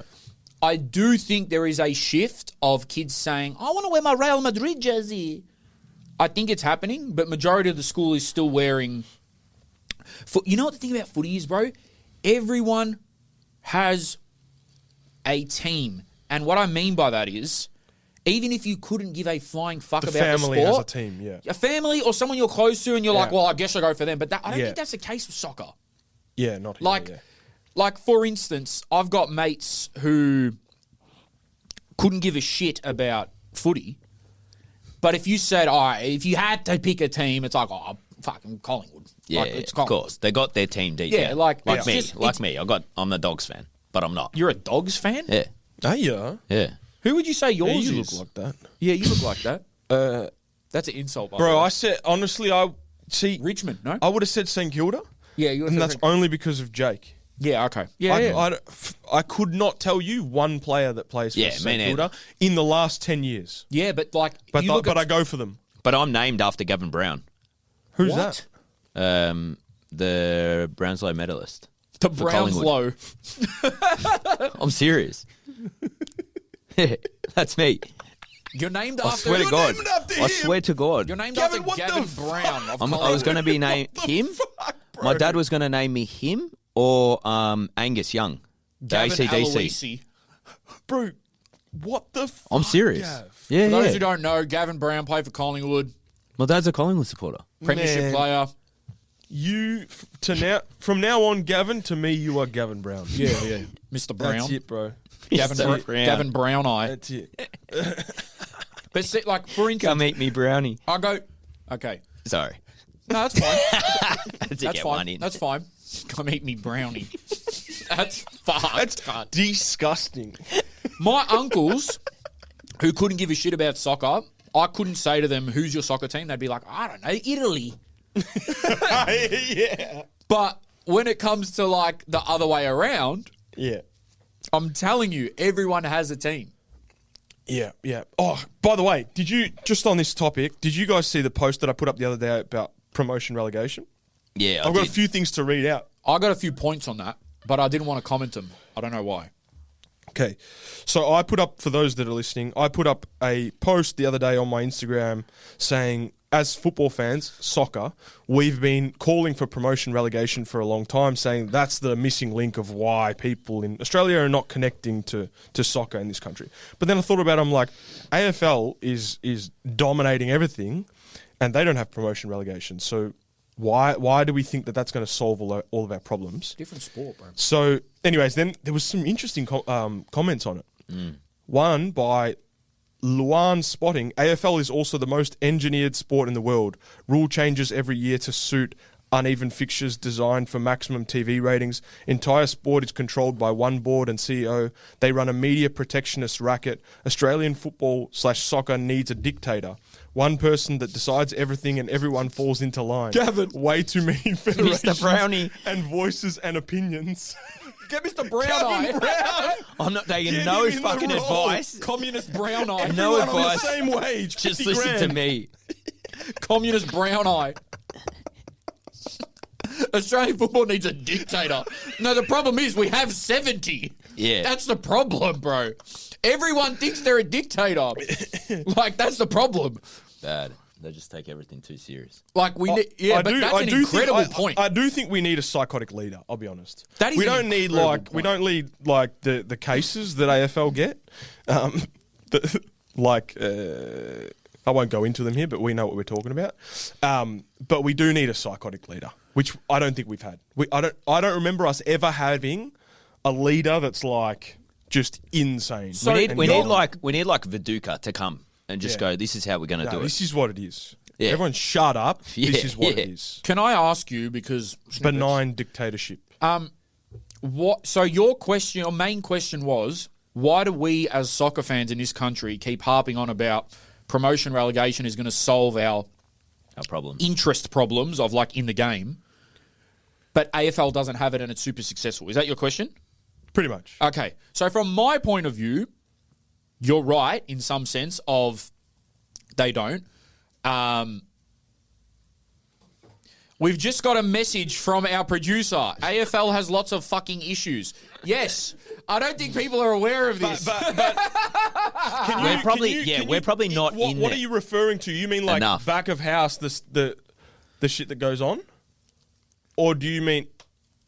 Mismanagement. But in terms of their success as a business... Shit leaders. Right, like revenue, the general markers that you would... Yeah. Business is good. Yeah. Oh, bro. That's what I meant by the cases that they've copped. Yeah, 100%. Well, compared to ours. But I guess that sort of comes along with a psychotic leader, which... again, we've had this convo a few times. It's ingrained in Australians, so it's actually all they know. They don't know promotion relegation, so it's never been a thing to them. So it's not like, oh, you know what the punishment is? And this is the Australian way. The punishment's not that bad. It's the wooden spoon. Yeah. Oh, he's got the wooden spoon. That's Go the on, help punishment. him out. Yeah. Go on, help. Lift him up. Go on, give him some draft picks. Yeah. Right? And that goes back to the point of the engineered nature of it, where it's like, let's try to keep the balance. I have banana on my chin, yeah. This is the greatest thing ever. This has literally changed the pod. Is it gone? This is Norbotic. AI. Yeah. Thanks, Robbo. Yeah. To repeat my point. Why was I leaving him? I was just leaving him with the banana on his chin, bro. fuck's sake, man. Sorry, That's I my couldn't point. see it from Now the I'm Normally gonna I would repeat tell it. you, but I don't know why. I was so... I'm going to repeat it now. So, the AFL has been, again, as we've said many times, it's been ingrained in Australian culture. Like we said, it's the oldest code in the world. It's been ingrained here for so long that they don't know any different of promotion relegation. And it's such an Australian thing for the loser not to get punished that bad. Yeah. It's like wooden spoon, that's it. The AFL will help you out. Draft picks come in. And it's a different sport as well. I don't think... No other sport does promotion relegation like that. Well, not in the major sports. I mean, like rugby league or NBL or whatever. They don't do that. I think also because it's just an Australian sport, like, it's hard. I was going to say, like, how would they do promotion relegation where there's only AFL, you mean? Yeah. No, you can. You can. But it's, again, it's a different system and it's... Like, I'm it's guessing what they're like... used to. Yeah, I'm guessing like the big dogs have the majority of the money and then the rest, like if you were to add in the other groups... Would they be sustainable? Which is, I'm guess, the problem that the NPL is having to getting into the A-League, you know? Well, also, as well, I knew this. I don't know why I didn't say it. There is pro rel, but it's in the lower leagues. Yeah. Ah, right. Yeah. Like us, right? Yeah. Like, you can move up and down, but like with the AFL, because it's such a powerhouse, I don't think there's any semi-pro AFL team, if you want to call it that, around that could even compare. Whereas here...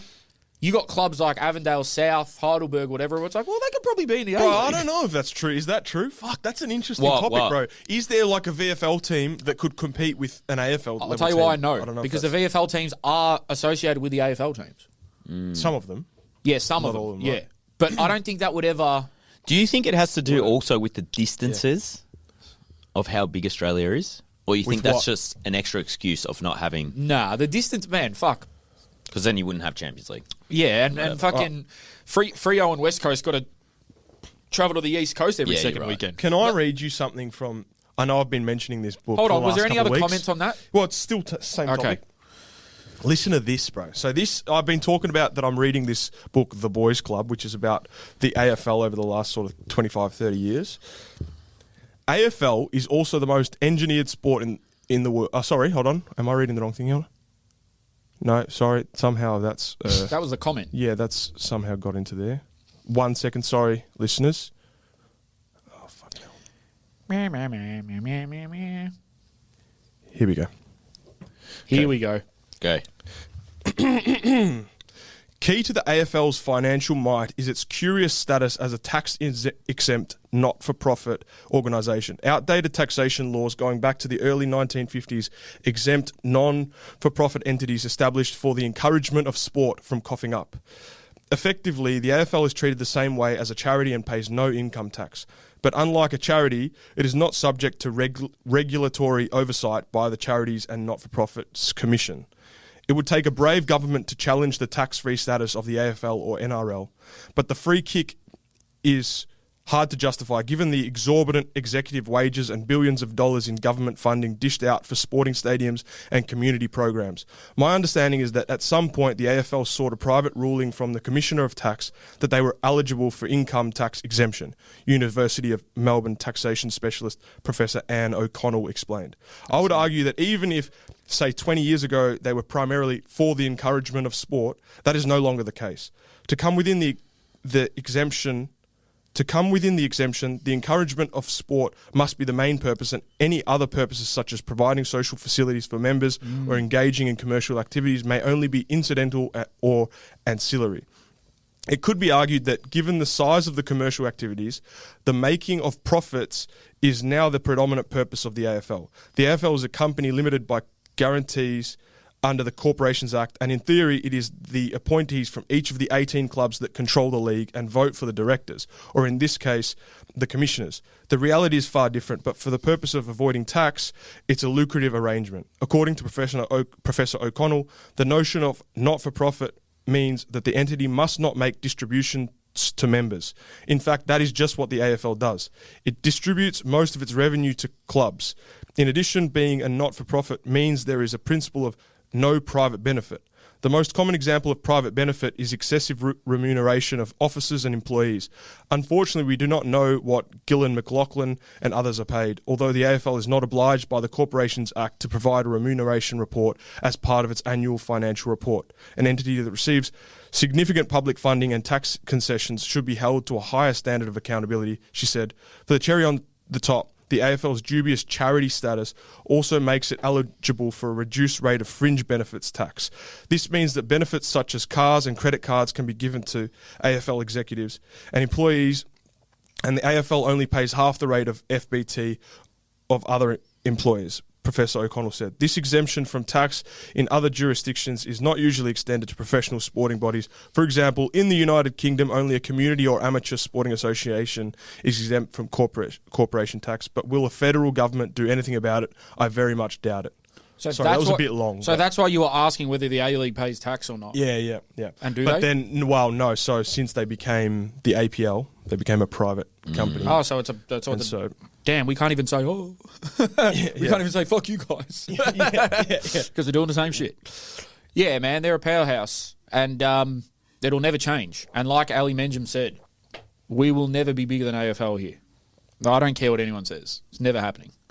But we don't need to worry about that. What we need to worry about is just growing our own sport in our own unique way, because it is completely fine for someone to follow the AFL and also get down to NPL games and go to A-League games and so on and so forth. We shouldn't be trying to compete with them because it's just not going to happen. We're in a unique situation. I disagree. Fuck them. Yeah, that's fine to say fuck them. But being realistic, we're never going to be as big as the AFL. It's just not going to happen. You know what I think a big issue is? Serious, bro. What? We have so many of our main people in the football world that have that opinion. And it's starting to really piss me off. What, that it's But okay it's just a that fact, it's bigger? bro. We're never going to be that big, but we just got to try to grow. Why do we keep saying that, bro? Because it's impossible. But it's not, bro. All right. Why is it impossible? We'll check back when we're both 90. I actually think it's a very big problem in Australian football, is we have a lot of our main people that have that opinion that we're like, we're never going to be as big as the AFL, but we just got to try to help grow it each year. It's like, I don't sound like guys, that. I love you, but far out, man. Like, have a bit more of a, I don't know, like a positive outlook of what we actually can do. I think that is positive, because if you try to go up against something that is so powerful Like, there's no point wasting your energy trying to compare. I'm not saying to. It's got nothing to do just with saying like lack of spending time. ambition. Yeah, I'm not saying spending time focusing on what they're doing. I don't mean like that, or like. Yeah, it's not about where you're putting your attention. It's more about saying that we're never going to be as big as them. Why not? So do you genuinely believe that we will get to a stage where we're selling out, or we're the fifth, well, the A-League is the fifth most highest attended sport in the world? League. Yes. No, yes. Come yes. on, bro. Yes, because there's actually reasons of why after I put that post up, What's the reason? because they have massive stadiums, which other countries around the world don't have. So AFL has access to these 100,000 person stadiums everywhere, and they have one league. Whereas football in other countries, there's 3 leagues, and you might be a kid that's in, Croatia, and you go for a team that's in the second division. So you go to that game, you don't go to the first division. They have one league. But it's all relative, because England and really it's one state. England has 60 million people. We have 25. Yeah, but It's all relative. That's why, like... But England is above AFL. So... Okay, but even I could pick another country that has triple our fucking... Look at Italy's probably 60 million. They're not in the top 5. I don't know the populations, but there's some compelling arguments to why what I said was not correct in the comments. But I don't know, bro. Yes, I do believe it's possible, and for us to become the main sport in the country. That's my point. Forget the attendances and like, we're going to be the 5th biggest in the world or anything like that. But I just mean, I believe that we can become the main sport in the country. Yes, I do believe that. 100% I believe that. But I don't believe it's possible if we have most of our main people in this country saying, I don't think it's possible. But who have you heard say that? Me and Everybody, Ali. bro. Nah, everybody, every single person that we've spoken to that has any status in football says, we're never going to be as big as AFL. They say that comment. And how many times have I said, I disagree. I think we can. I disagree. We've with you, had but that that's conversation. fine. That conversation. How many debate up times here. with so many different people? I just think there's no point even trying to aim for that, because it's from what you see now. It would have to take the most drastic, never seen before change. Like, it would be damn near impossible. Personally, that's what I think. But think about the AFL's success. That's within the last 20 years. No. What do you mean? Before that, they were VFL. Before the AFL didn't even exist. Still before fucking 1993, is it? Still huge, though. They were selling out fucking Waverley Park. It was like fucking... Yeah, but it wasn't even a national competition at that time. So what you're calling and all the money that they were generating and stuff, that's since 1993. So if we're basing on what we can achieve in the next 20 years off what they've achieved in the next 20 years... No way, bro. I'm a pessimist, but no fucking way. No, there's no way. How? Bro, we have national teams, bro, that play at World Cups. Yeah, I know, but that's a massive... I think our and then biggest that fizzles change... out. difference. I think our biggest change was from the 2006, where we saw that momentum, and then everything kind of grew from there. Well, that's why I swapped. And now we've kind of... sports. Yeah, now we've kind of plateaued. But I feel like the new generation that is coming through, like the players that are starting to get their gigs in Europe and whatever, that are Aussies, this could be our new wave, especially going to the next World Cup. Yeah. Fingers crossed we do go well and better than we have ever done. And hopefully it gets promoted and pushed as much as possible to really show and put us on the map. And we fucking, for people that don't know, we just hit top 25 countries in the world. Oh, everyone's going to say I'm a pessimist, but that's just... I already see the comments now. With an attitude like that, Jerome, that's just how I feel about it. If I'd love to be proven wrong, obviously. I do a fucking podcast about it. But bro, I think if you the think point about is you're not gonna get proven wrong if you think like that. Like you play a role in this. Like, you're obviously... I mean, we're very new to this thing, so I'm not putting us on the pedestal that other people, how important other people are in this fight, let's say. But we play somewhat of a role. And if people like you have that attitude, then it won't happen, bro. If people like you have the same thing saying to everyone, "Oh, it's not going to happen. It's not going to happen." Like we just need to kind of grow it each year. Yeah, you got to be realistic and one step at a time and all that stuff, and be practical with strategy. Yeah, That's my thing, the realistic side of it, because it's so fragmented, bro. It's so fragmented. Yeah, but I'm saying you need to be realistic in the sense of with a strategy, but I don't mean having the view that it's going to be achievable. I don't think you need to be like, oh, whenever someone says the word realistic, bro, you're being a pessimist. Yeah, I agree to disagree.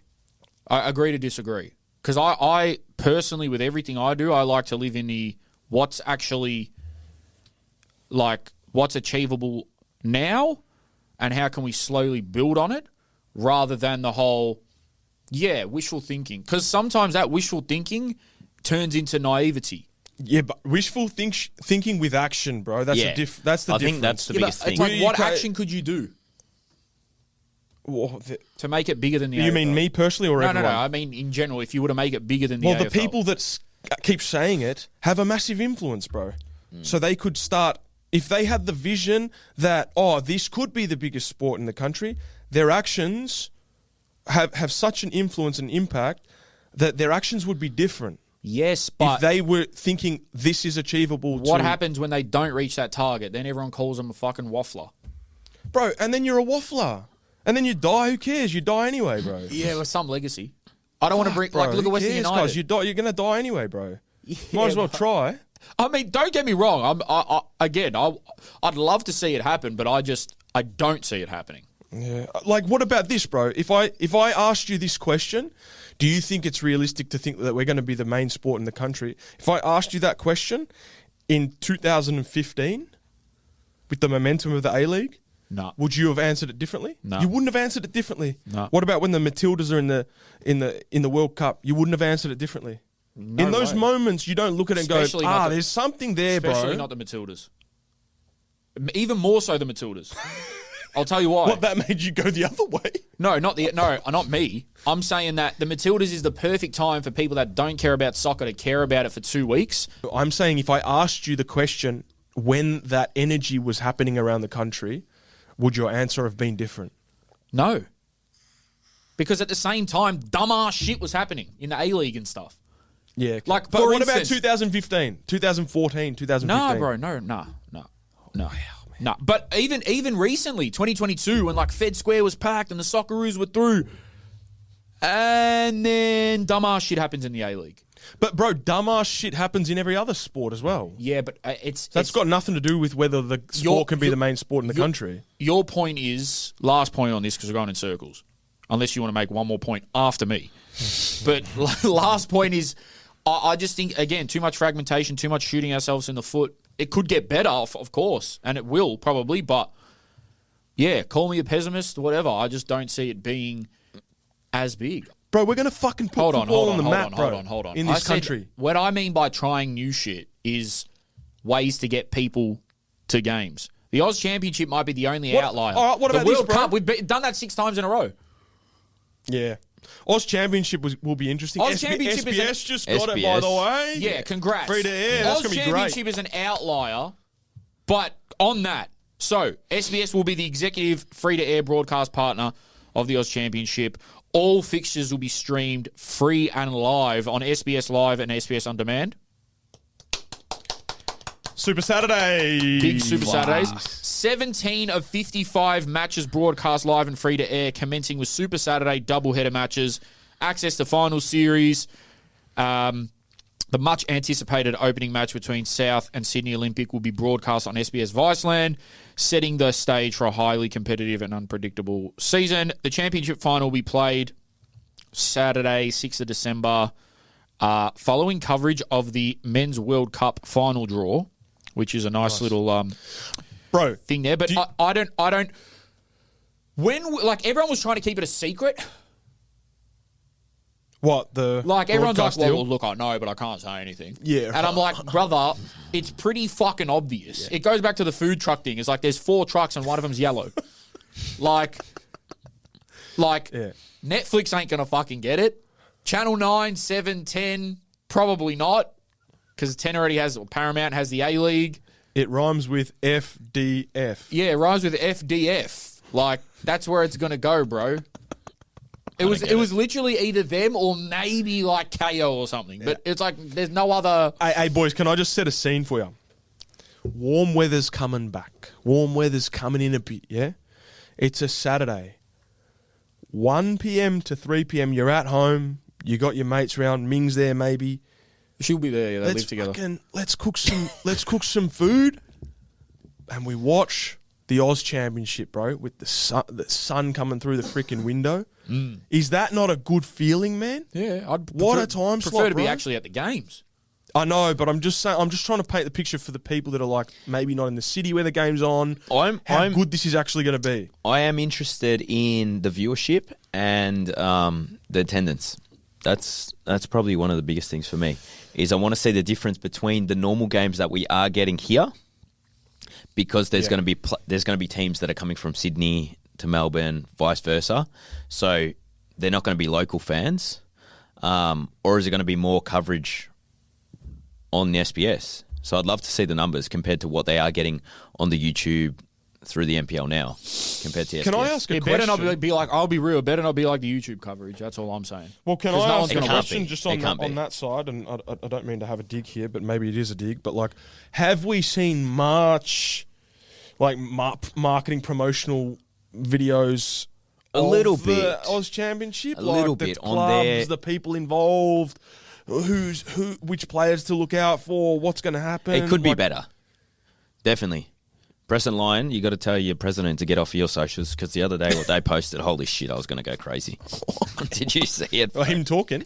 No, that was a paid fucking thing they did. What? But they put a photo of landscape reel, no song, and a 4-second reel. Still got 15k views, but like of them at the airport going to Macedonia. Also, That's mad that they've done that, by the way. Yeah, that is mad. That is should mad. be pumping everywhere, bro. Yeah. That whole trip should be pumped. Like Arbia should be in Italy right now playing CDSC teams. apparently 5 of all the finals will be broadcast live and free into the Pacific Islands. So Beautiful, if you're that's out there in great. Fiji, out there on fucking. I wonder if anyone's going to get a deal off SBS for watching, and they go do you mean? sign like, I don't know, Thai 3 or something. What? No, yeah, definitely. What do you mean? You reckon? So I wonder. I get what you're saying. I wonder if that'd be if great. these games start getting on your transfer market, because you know how the NPL it's not considered because it's semi-pro. Oh, I didn't know that. Yeah, Is it not on the transfer I'm pretty market? sure No, it is. there is. I think the main aim should be. Or there's like certain sites that it doesn't click on, but then I'd love to see now if this is considered a professional tournament. I think the main aim should be for these NPL clubs to flex their muscles and show we can bring in crowds. We have amazing players that some of which could be playing in the A League. And again, it's good for those clubs. Again, if they want to sell players, Yeah. Also, there's no junior football anymore.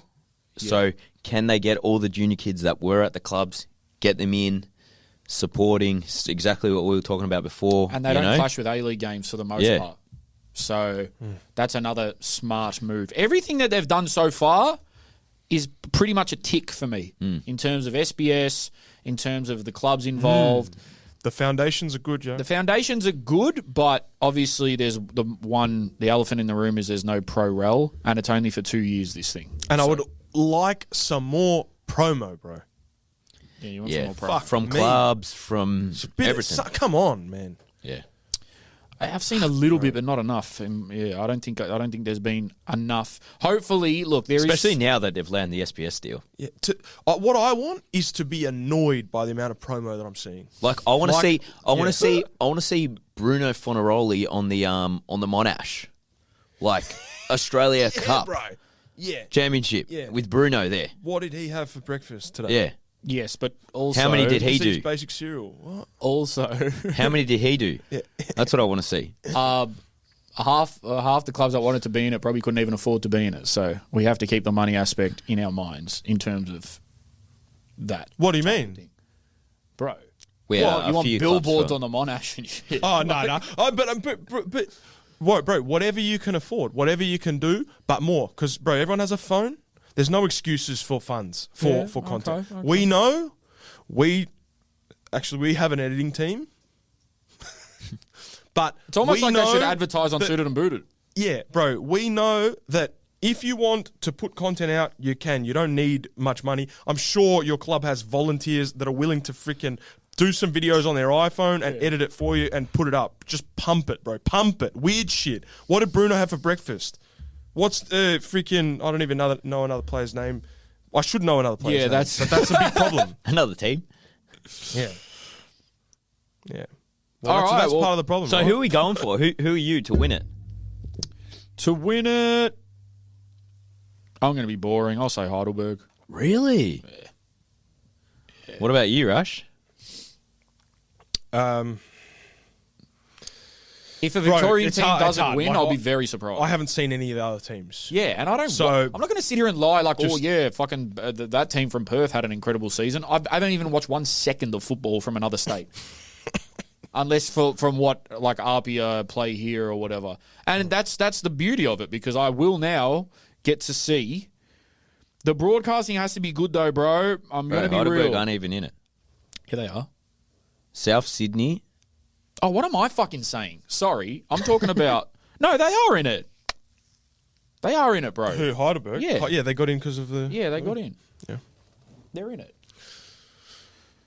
Don't make me look like a dickhead here, Gav. What are you... Why is he making you look like I'm a dickhead? looking at it Now now. I'm stressing that they're not in it. They're in it, bro. They're in it. Oh, yeah, they are. They are. They got Marconi. What was I going to say on that? Man, the and again, I know I just said about the money, but really a lot of it has to go into the production, because nothing is worse and nothing feels as slapped together as when the production isn't good. It doesn't feel professional. Hundies. There needs to be more than, and I'm sure there will be, but they can't just be like the NPL streams, bro. It needs to be. I'm sure it'll be fine, but at least play HD, some replays. Bro. I want to watch in HD. Some replays of the goals. Surely. The zoom Sesame ins, is, surely. the zoom ins, the zoom outs. Surely, surely. Slow motions, the up close. Yeah, I think just how strong, Yeah. again, we're dick riding, but who cares? I don't think, Victoria's... Riding who? Victoria, apparently. Mm. Even though it's, like, factual. Oh, man, that's going to be interesting, bro. We've had this argument for a while. That's going to Massive be statement, isn't interesting, it? bro. Well, Heidelberg are in the Australia Cup final. Yeah. Bro. If they win that, I don't want to ever hear about Victoria again. True. I don't want to. Yeah. I don't want to. Sorry. I'd put Johnny A as Socceroos coach. If he wins it? Yeah. Bro, Get rid of Papa. I saw... I can't remember. I think it might have been on the sidelines or whatever.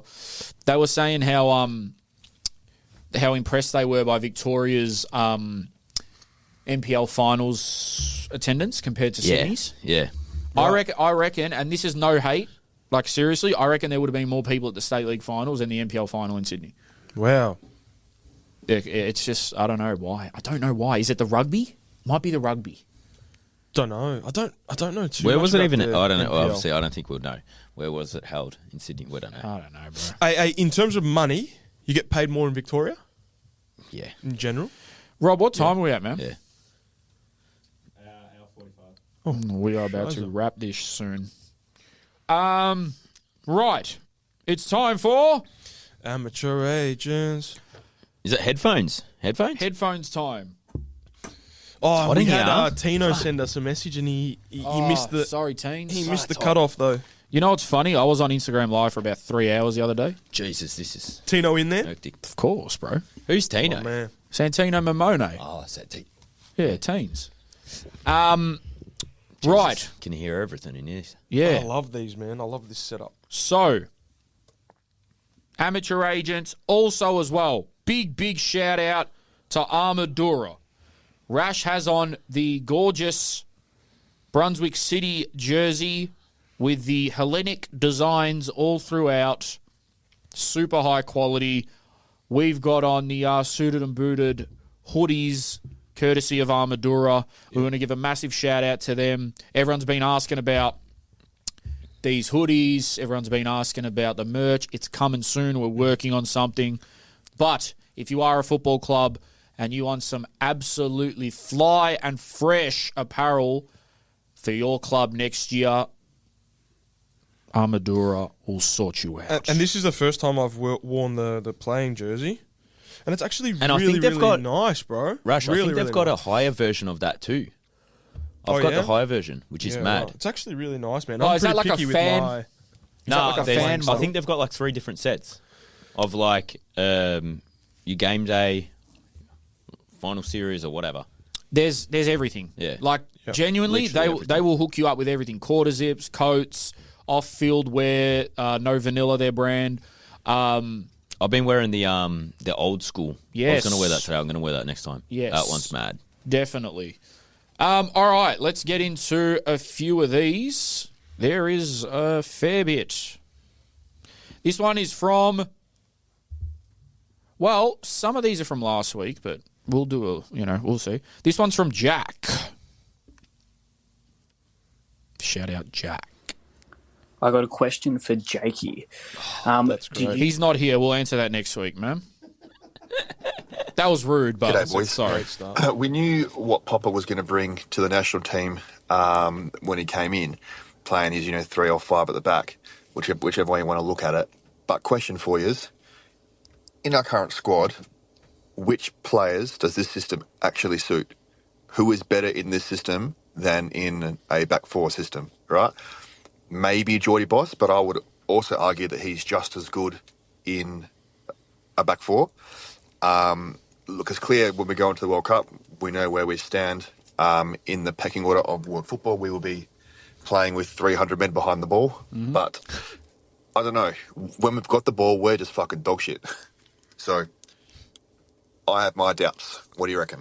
I saw a lot of people speak about this.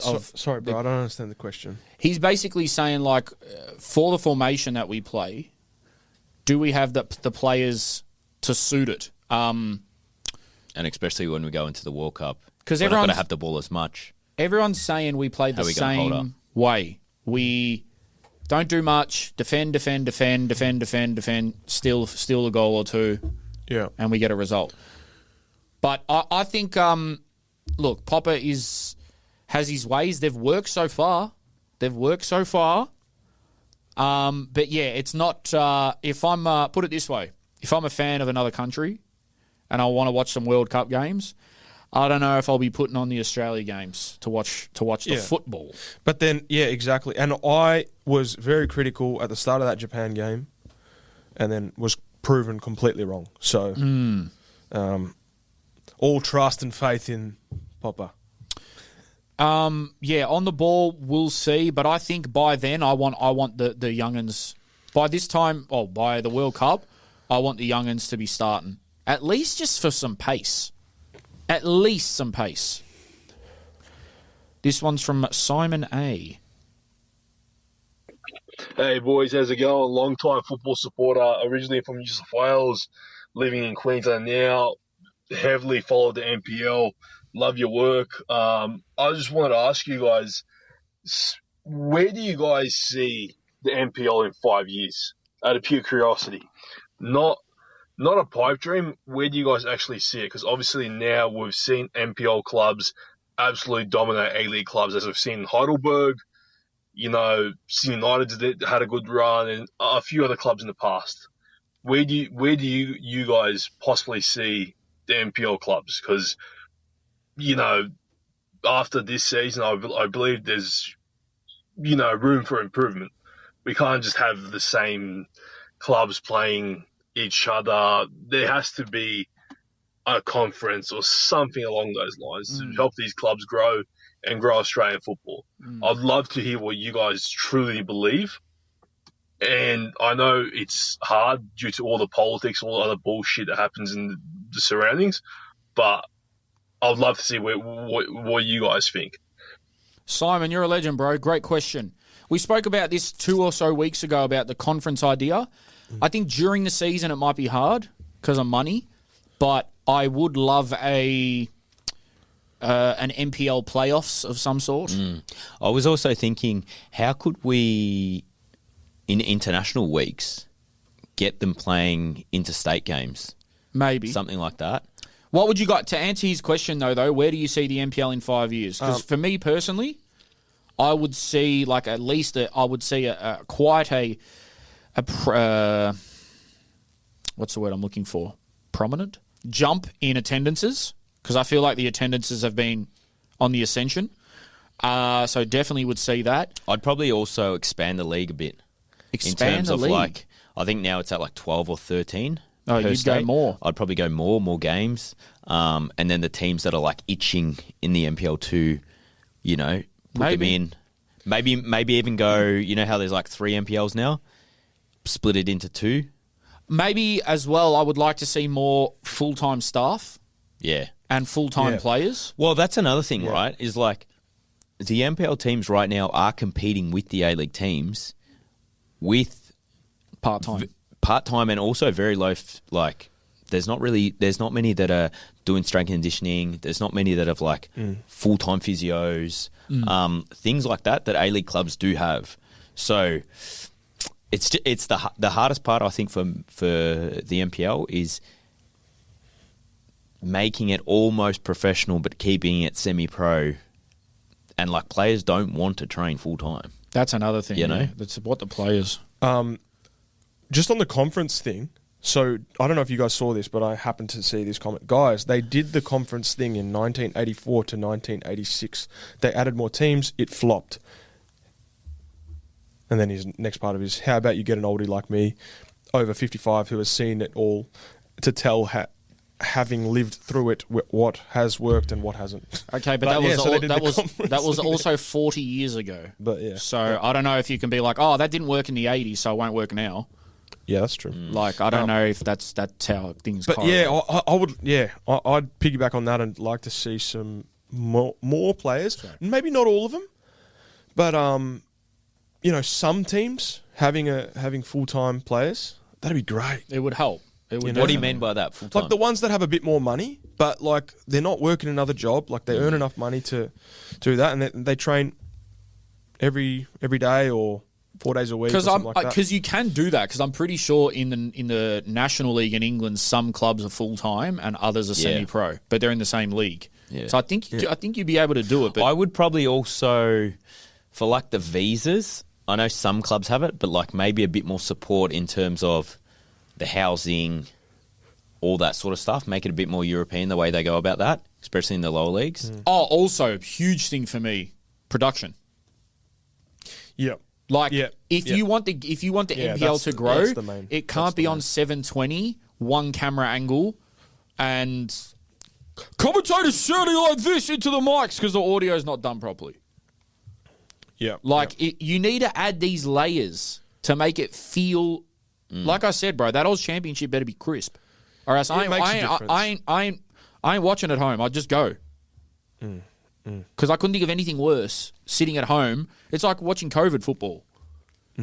If the sound isn't right, if the camera work isn't good, anyway, thanks, Simon. They are our main points. This one's from Owen Bradford. Hey, boys. I just wanted to start with saying I love the podcast, love the content. Keep it up. It gives me some happiness in my drives to and from work for the first bit of the week. Salute. Well, my question is, I'm doing a diploma in sports business and management with Adelaide United. As much as I love Adelaide, I don't think I could work here. I've heard some stuff from people who work there and some of the supposed problems that come with it. But I want to possibly move interstate and then further overseas. What's the job opportunities like with NPL or A-League clubs? And how would I go about it? What would be my best way to attack it? And I guess just see if you guys have some sense in it, because I know you boys have got some connections, know people. So yeah, I love it though. I love everything you guys do. So I appreciate you. Even if you don't have an answer, I still appreciate you. First of all, you're a fucking legend. Yeah, mad cunt. Yeah, mad cunt. I'll be pretty succinct with my answer. I would use, obviously people that you know, but then also LinkedIn and just volunteer your time for free. Yeah, networking for sure. In NPL, it's a lot of volunteering because not many clubs will be able to pay you off rip because most of them don't have full-time staff. But yeah, a lot of it is volunteering, and I know a lot of people that have like moved into A-League work or whatever, they've started doing NPL stuff, lower league stuff. Look, the thing on Adelaide United, I know sometimes it's good to heed warnings from people, but at the same time, they might have just had a bad experience, bro. It might be good for you if you go. Like, everyone's going to have different experiences wherever they go, so don't rule it out fully. But if you want to go overseas, there literally is a site called footballjobs.co.uk, and it's like all the jobs in football in England. Like, I was on there one day and it was just like, oh, Aston Villa need a new assistant kit man. And it was just on there and you could apply for it. So check them out. I think you would be pleasantly surprised with how many people will give you an opportunity if you say you'll work for free. You could probably hit up places where you don't think you'd be able to get in the door, and they'll give you a job if you say, I'll do it for free for 6-12 months or whatever you're going to do it. And then you probably will get paid work out of it afterwards. This one's from fucking Scojo. Here we go. Yo, every time I chuck on an NPL game or an Australian Cup game with a Victorian team, I can't help but notice those South Sudanese boys are cooking up top. So shout out to the UN refugee camps of the 90s for producing such talent. This guy's insane. Look, your first part is 100% correct. The South Sudanese players, or the ones that are making the bigger teams, there is a lot of them. Like, a lot. I feel like now... There's a wave, man. There's a wave. And hence why when I say when you go to AFCON or something here and you look at the South Sudanese team, it's like, what the fuck? Like, they just drill everyone. They drill all the European teams. And then you look at the NPL clubs, even in the youth, a lot of them. Now the A-League clubs. Each club probably has a handful of South Sudanese players that have either played there or currently play there. They're athletes, dude. They're athletes. Like, there is... And he's right, the first part. I know most of the really good ballers I know are South Sudanese purely because, you know, there's a lot in sort of the southeast. A lot of them love football. And, yeah, we're talking golden boot winners for the NPL, players going overseas. Yeah, shout out to the South Sudanese community. This one's from Iron Robin. Apparently he's found our pod. Left foot king. G'day, lads. Jeez, didn't know we had that. I don't have a question. I just wanted to say that De Ninos was fantastic. I know what he's talking about. He's talking about that pizza shop, De Ninos. And the food was authentic. And it was authentic when we went there. As you guys mentioned. So I really appreciate the, vouch for them on that skit. And that was exactly right. As exactly as you said it.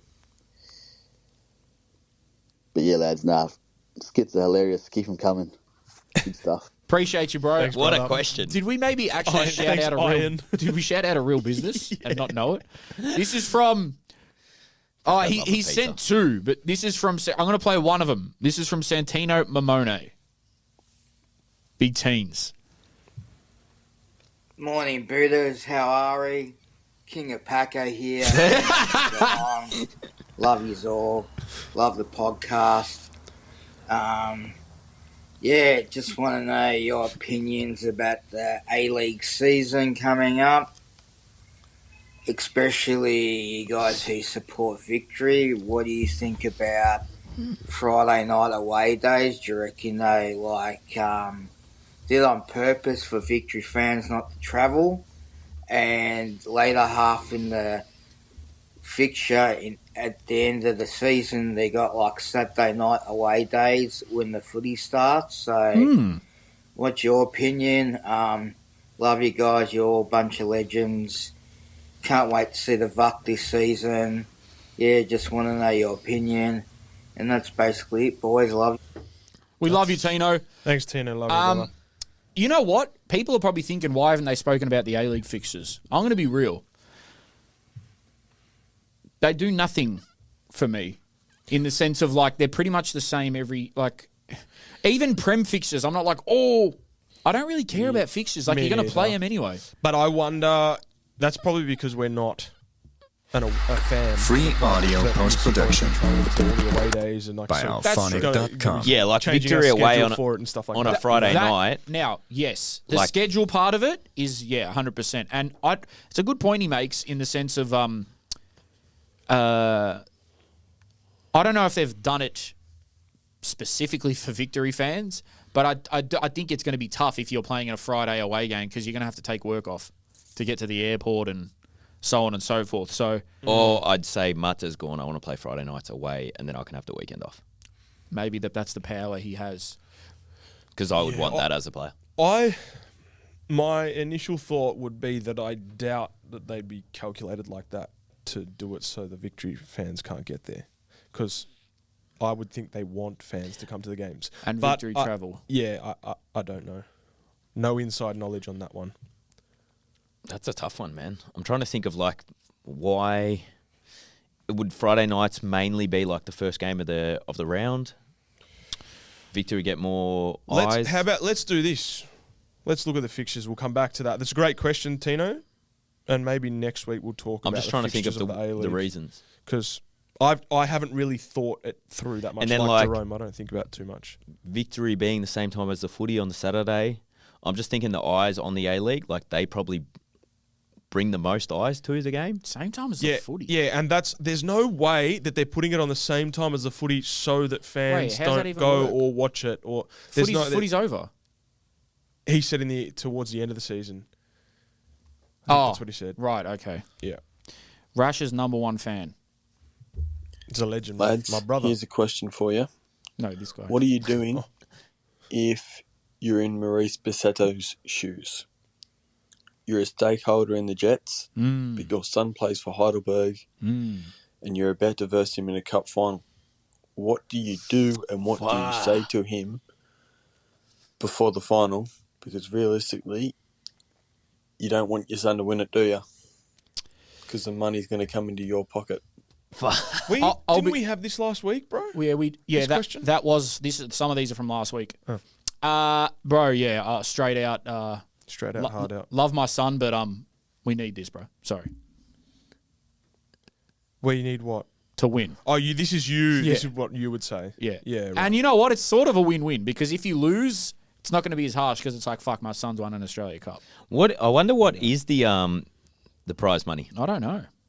What is the prize money for the Australia Cup? Don't know. Let's keep going with that one. Anonymous. I know him. G'day, boys. I just wanted to say quickly before my question that I fully agree with everything you said last week about criticising the A-League, even taking away all the good that you guys do for Australian football. I think everyone can criticise the A-League as long as you're not somebody who doesn't actually watch Australian football and then just says the A-League shit without actually watching a game in their life. Everyone who does watch it, and which is going to be most people who listen to this podcast, can clearly see there's issues with the league. And if you don't criticise it and call things out, then nothing's going to change really. So I don't think you need to apologise. Or maybe that's not really what you were doing, but you don't need to fucking answer to anyone. Keep doing your thing. First of all, brother, appreciate the message, appreciate the support, and you summed it up better than we did. Yeah, it's a good point. It's a good point. Yeah, you shouldn't criticise something if you're not fucking watching it. But yeah.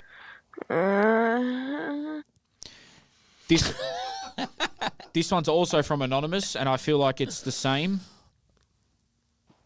Sorry for doing that, guys. Apologies.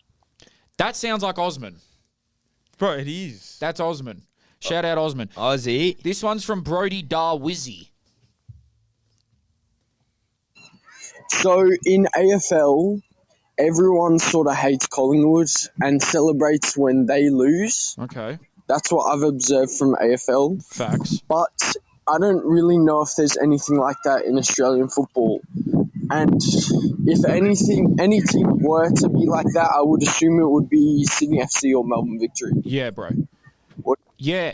Everyone does hate Collingwood, and they all celebrate when they lose.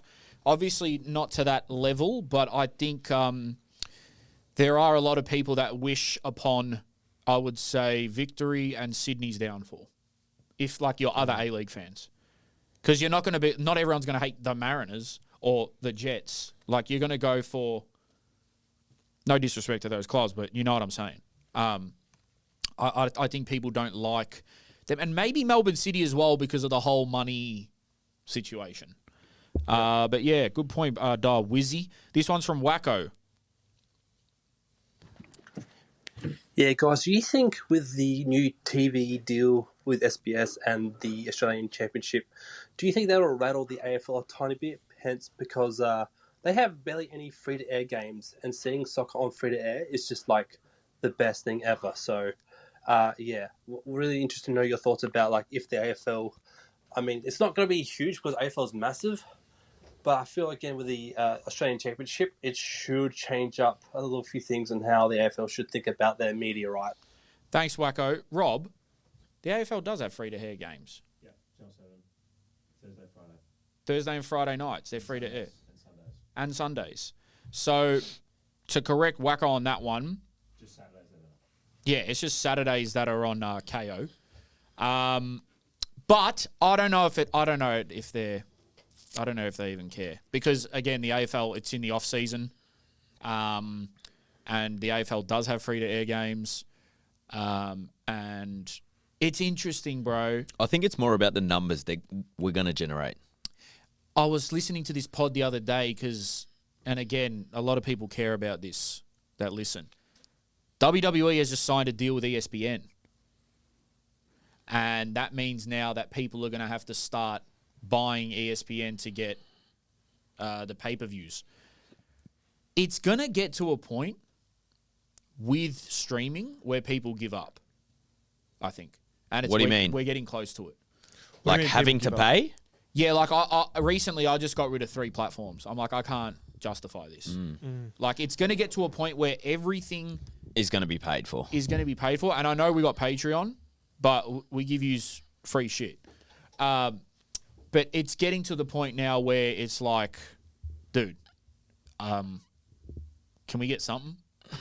Can we get something? Yeah. But I understand everything's a business. I get it, but I just feel like it's just gone up like like everything now.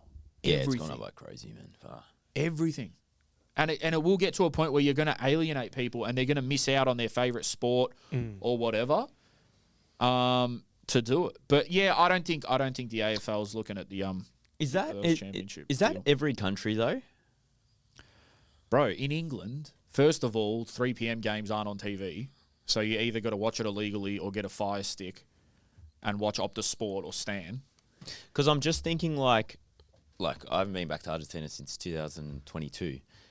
But I don't know if like the Primera is free to air.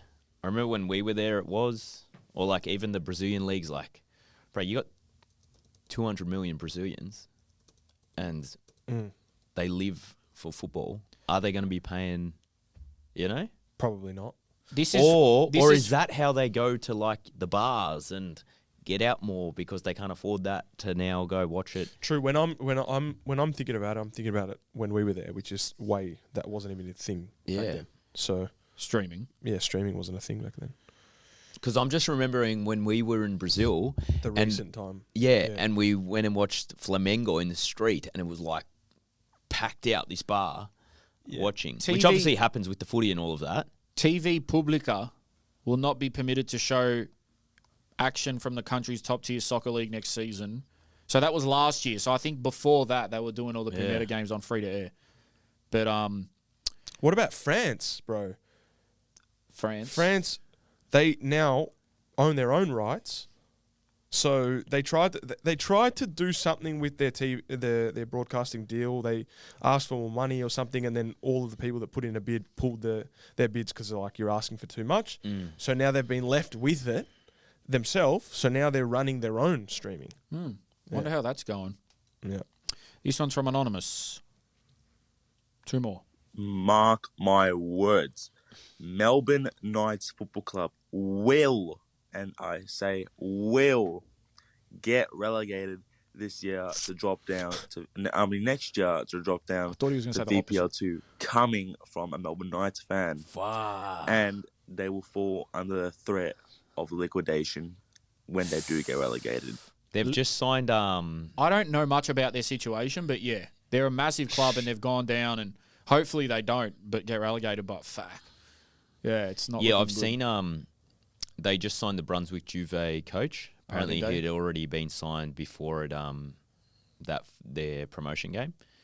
Obviously, he's got Brunswick up from MPL 2, but far out. If that happens, that's a big. Yeah, that's a big thing for them to go that low. Like, because they're massive. I wish they've got explained that a bit more of why. Have they got the best facility in the MPL? I've never been, bro. Who? Haven't you Melbourne been to Knights? No, I've never been to Knights. The best facility in the MPL. That What? stadium, the whole thing. I don't know. Whenever I've played there, has been muddy. I'm just talking about the whole thing. It's nice, yeah. It is The- nice the when you do stadium play and it stuff nice. is nice. Thompson Stadium. Yeah, they what's funny? That would be. Why did you just repeat that word? That would be a crazy drop, man. Yeah, that's. I don't bad, know. Like, man. I don't follow Knights, hopefully but not. I don't know what went wrong this year. They've done the drop, and they're a big team, man. Hopefully they don't, for your sake, brother. And this is from Ish. Last one. Lads, first of all, huge fan of the pod. And for those of you listening, if you're not a Patroni, what the genuine fuck are you doing? Facto. I think something similar has been brought up before, but what would you guys think of a national NPL finals system? So let's say... I'm cutting that short because I know what he's asked. Yeah.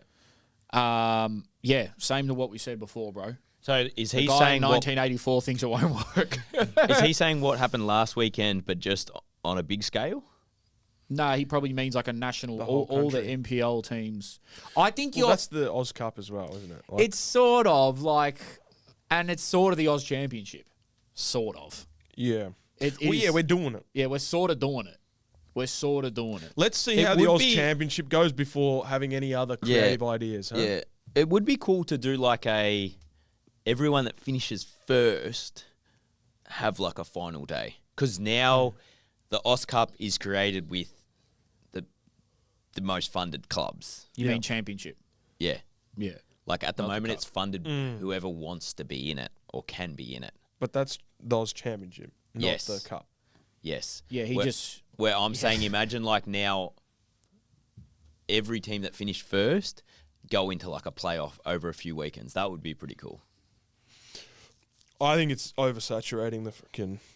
There's too many final things series. going on. Oh, you know, yeah, it'd be yeah. fucking mad if What? there was a top league and then a second league and then a third league. Yeah, and that's That's just it. and like a few cups. Yeah, like, that's just it. freaking normal One shit. cup, Australia Cup. By the way, guys, Is that it, by the way? Just because my fucking ears are going to fall and this off. is going to annoy everyone listening and Jerome and Gavin, but I think, the best idea. Fuck off. He's Well, the pumping dictator. up football in this country, man. He's and the I don't dictator. know. Maybe I'll reveal it in this Patreon episode, the next Patreon podcast. Will ya? Sign up. Maybe. Links in bios. But I don't. My fear is that we've got another like media person in there that will take my idea before we do it because I want us to do it. Oh, just copyright it. Oh, Or copyright let it. them copy it and then we'll just drill them for 10 weeks straight. Oh, that's better. Yeah, Yeah. do that. Pause. We love getting drilled. Guys, if you're still here, get over to the Patreon because it's better. And no, I'm fucking with you. Oh, it actually would be probably. But in all seriousness, now we will continue to post free stuff all the time. The normal pod stays there. Everything stays as it is. We do extra stuff on the Patreon, but in all to kind of make it worth your while to pay it. But in all honesty, we are also trying to get ourselves to the World Cup. So if you love us, support us, have any interest in us getting there, it probably costs you the equivalent of like 2 coffees a month or something. Bro, it one would actually, coffee. yeah, it's the people that are in there already. We thank you so much because you're helping this be possible for us. But if you feel so inclined to help support us on that journey, Patreon is there. You don't have to. You will still get the normal pod as I said. But if you want to support us, If you like the content now, I That'd couldn't be imagine great. what it would be like at a World Cup stage of us. Imagine the Patreon at a World Cup. Oh, that would be hilarious. Bruh. Might get us. demonetized. In the hotels, the four of us. Yeah, like Donald Trump on it and shit. Yeah. Donald Trump just in the middle of the celebrations of the World Cup. He 100% will be. I'm closing my mouth. Actually, probably good for Patreon if I get knocked back at the border. Yeah, that'd be great. Patreon episode, Jerome doesn't make the World Cup and I'm waving to yous and you three going in like, we just got a deal. Yeah. Yeah, we just got a deal. We're actually getting paid 10 grand a day each. Yeah, I've got the camera and I'm just like zooming in. Yeah. And Jerome's in an interrogation room with his pants down. What? What are they doing that for? Yeah. Why are they pulling his pants down? What the hell? Why are they looking in there? Why has the guy got his finger up? Anyway. Bro, In the brownie. The best situation for me is because I hate rooming with people. To be fair, when me and Gav roomed in Sydney, it was good because Gav's fine for me to room with. But I hate... Yeah, I sleep good. Yeah, fucking this guy would sleep through fucking... I'll sleep on the floor. Yeah. But I would love to be by myself in Mexico City while you guys run it up in fucking wherever the hell you are. Oh, yeah, you wouldn't come back to Oz. You'd be sent to Mexico. I'd be sent to Mexico, and I'd have a different color grade. Mexico. Bro, you look fucking Mexican. Guadalajara. My screen would be like, that little yellow film on it? Yeah. Like how they do in the movies to prove that it's Mexico? And then you would be Yerom. Yeah.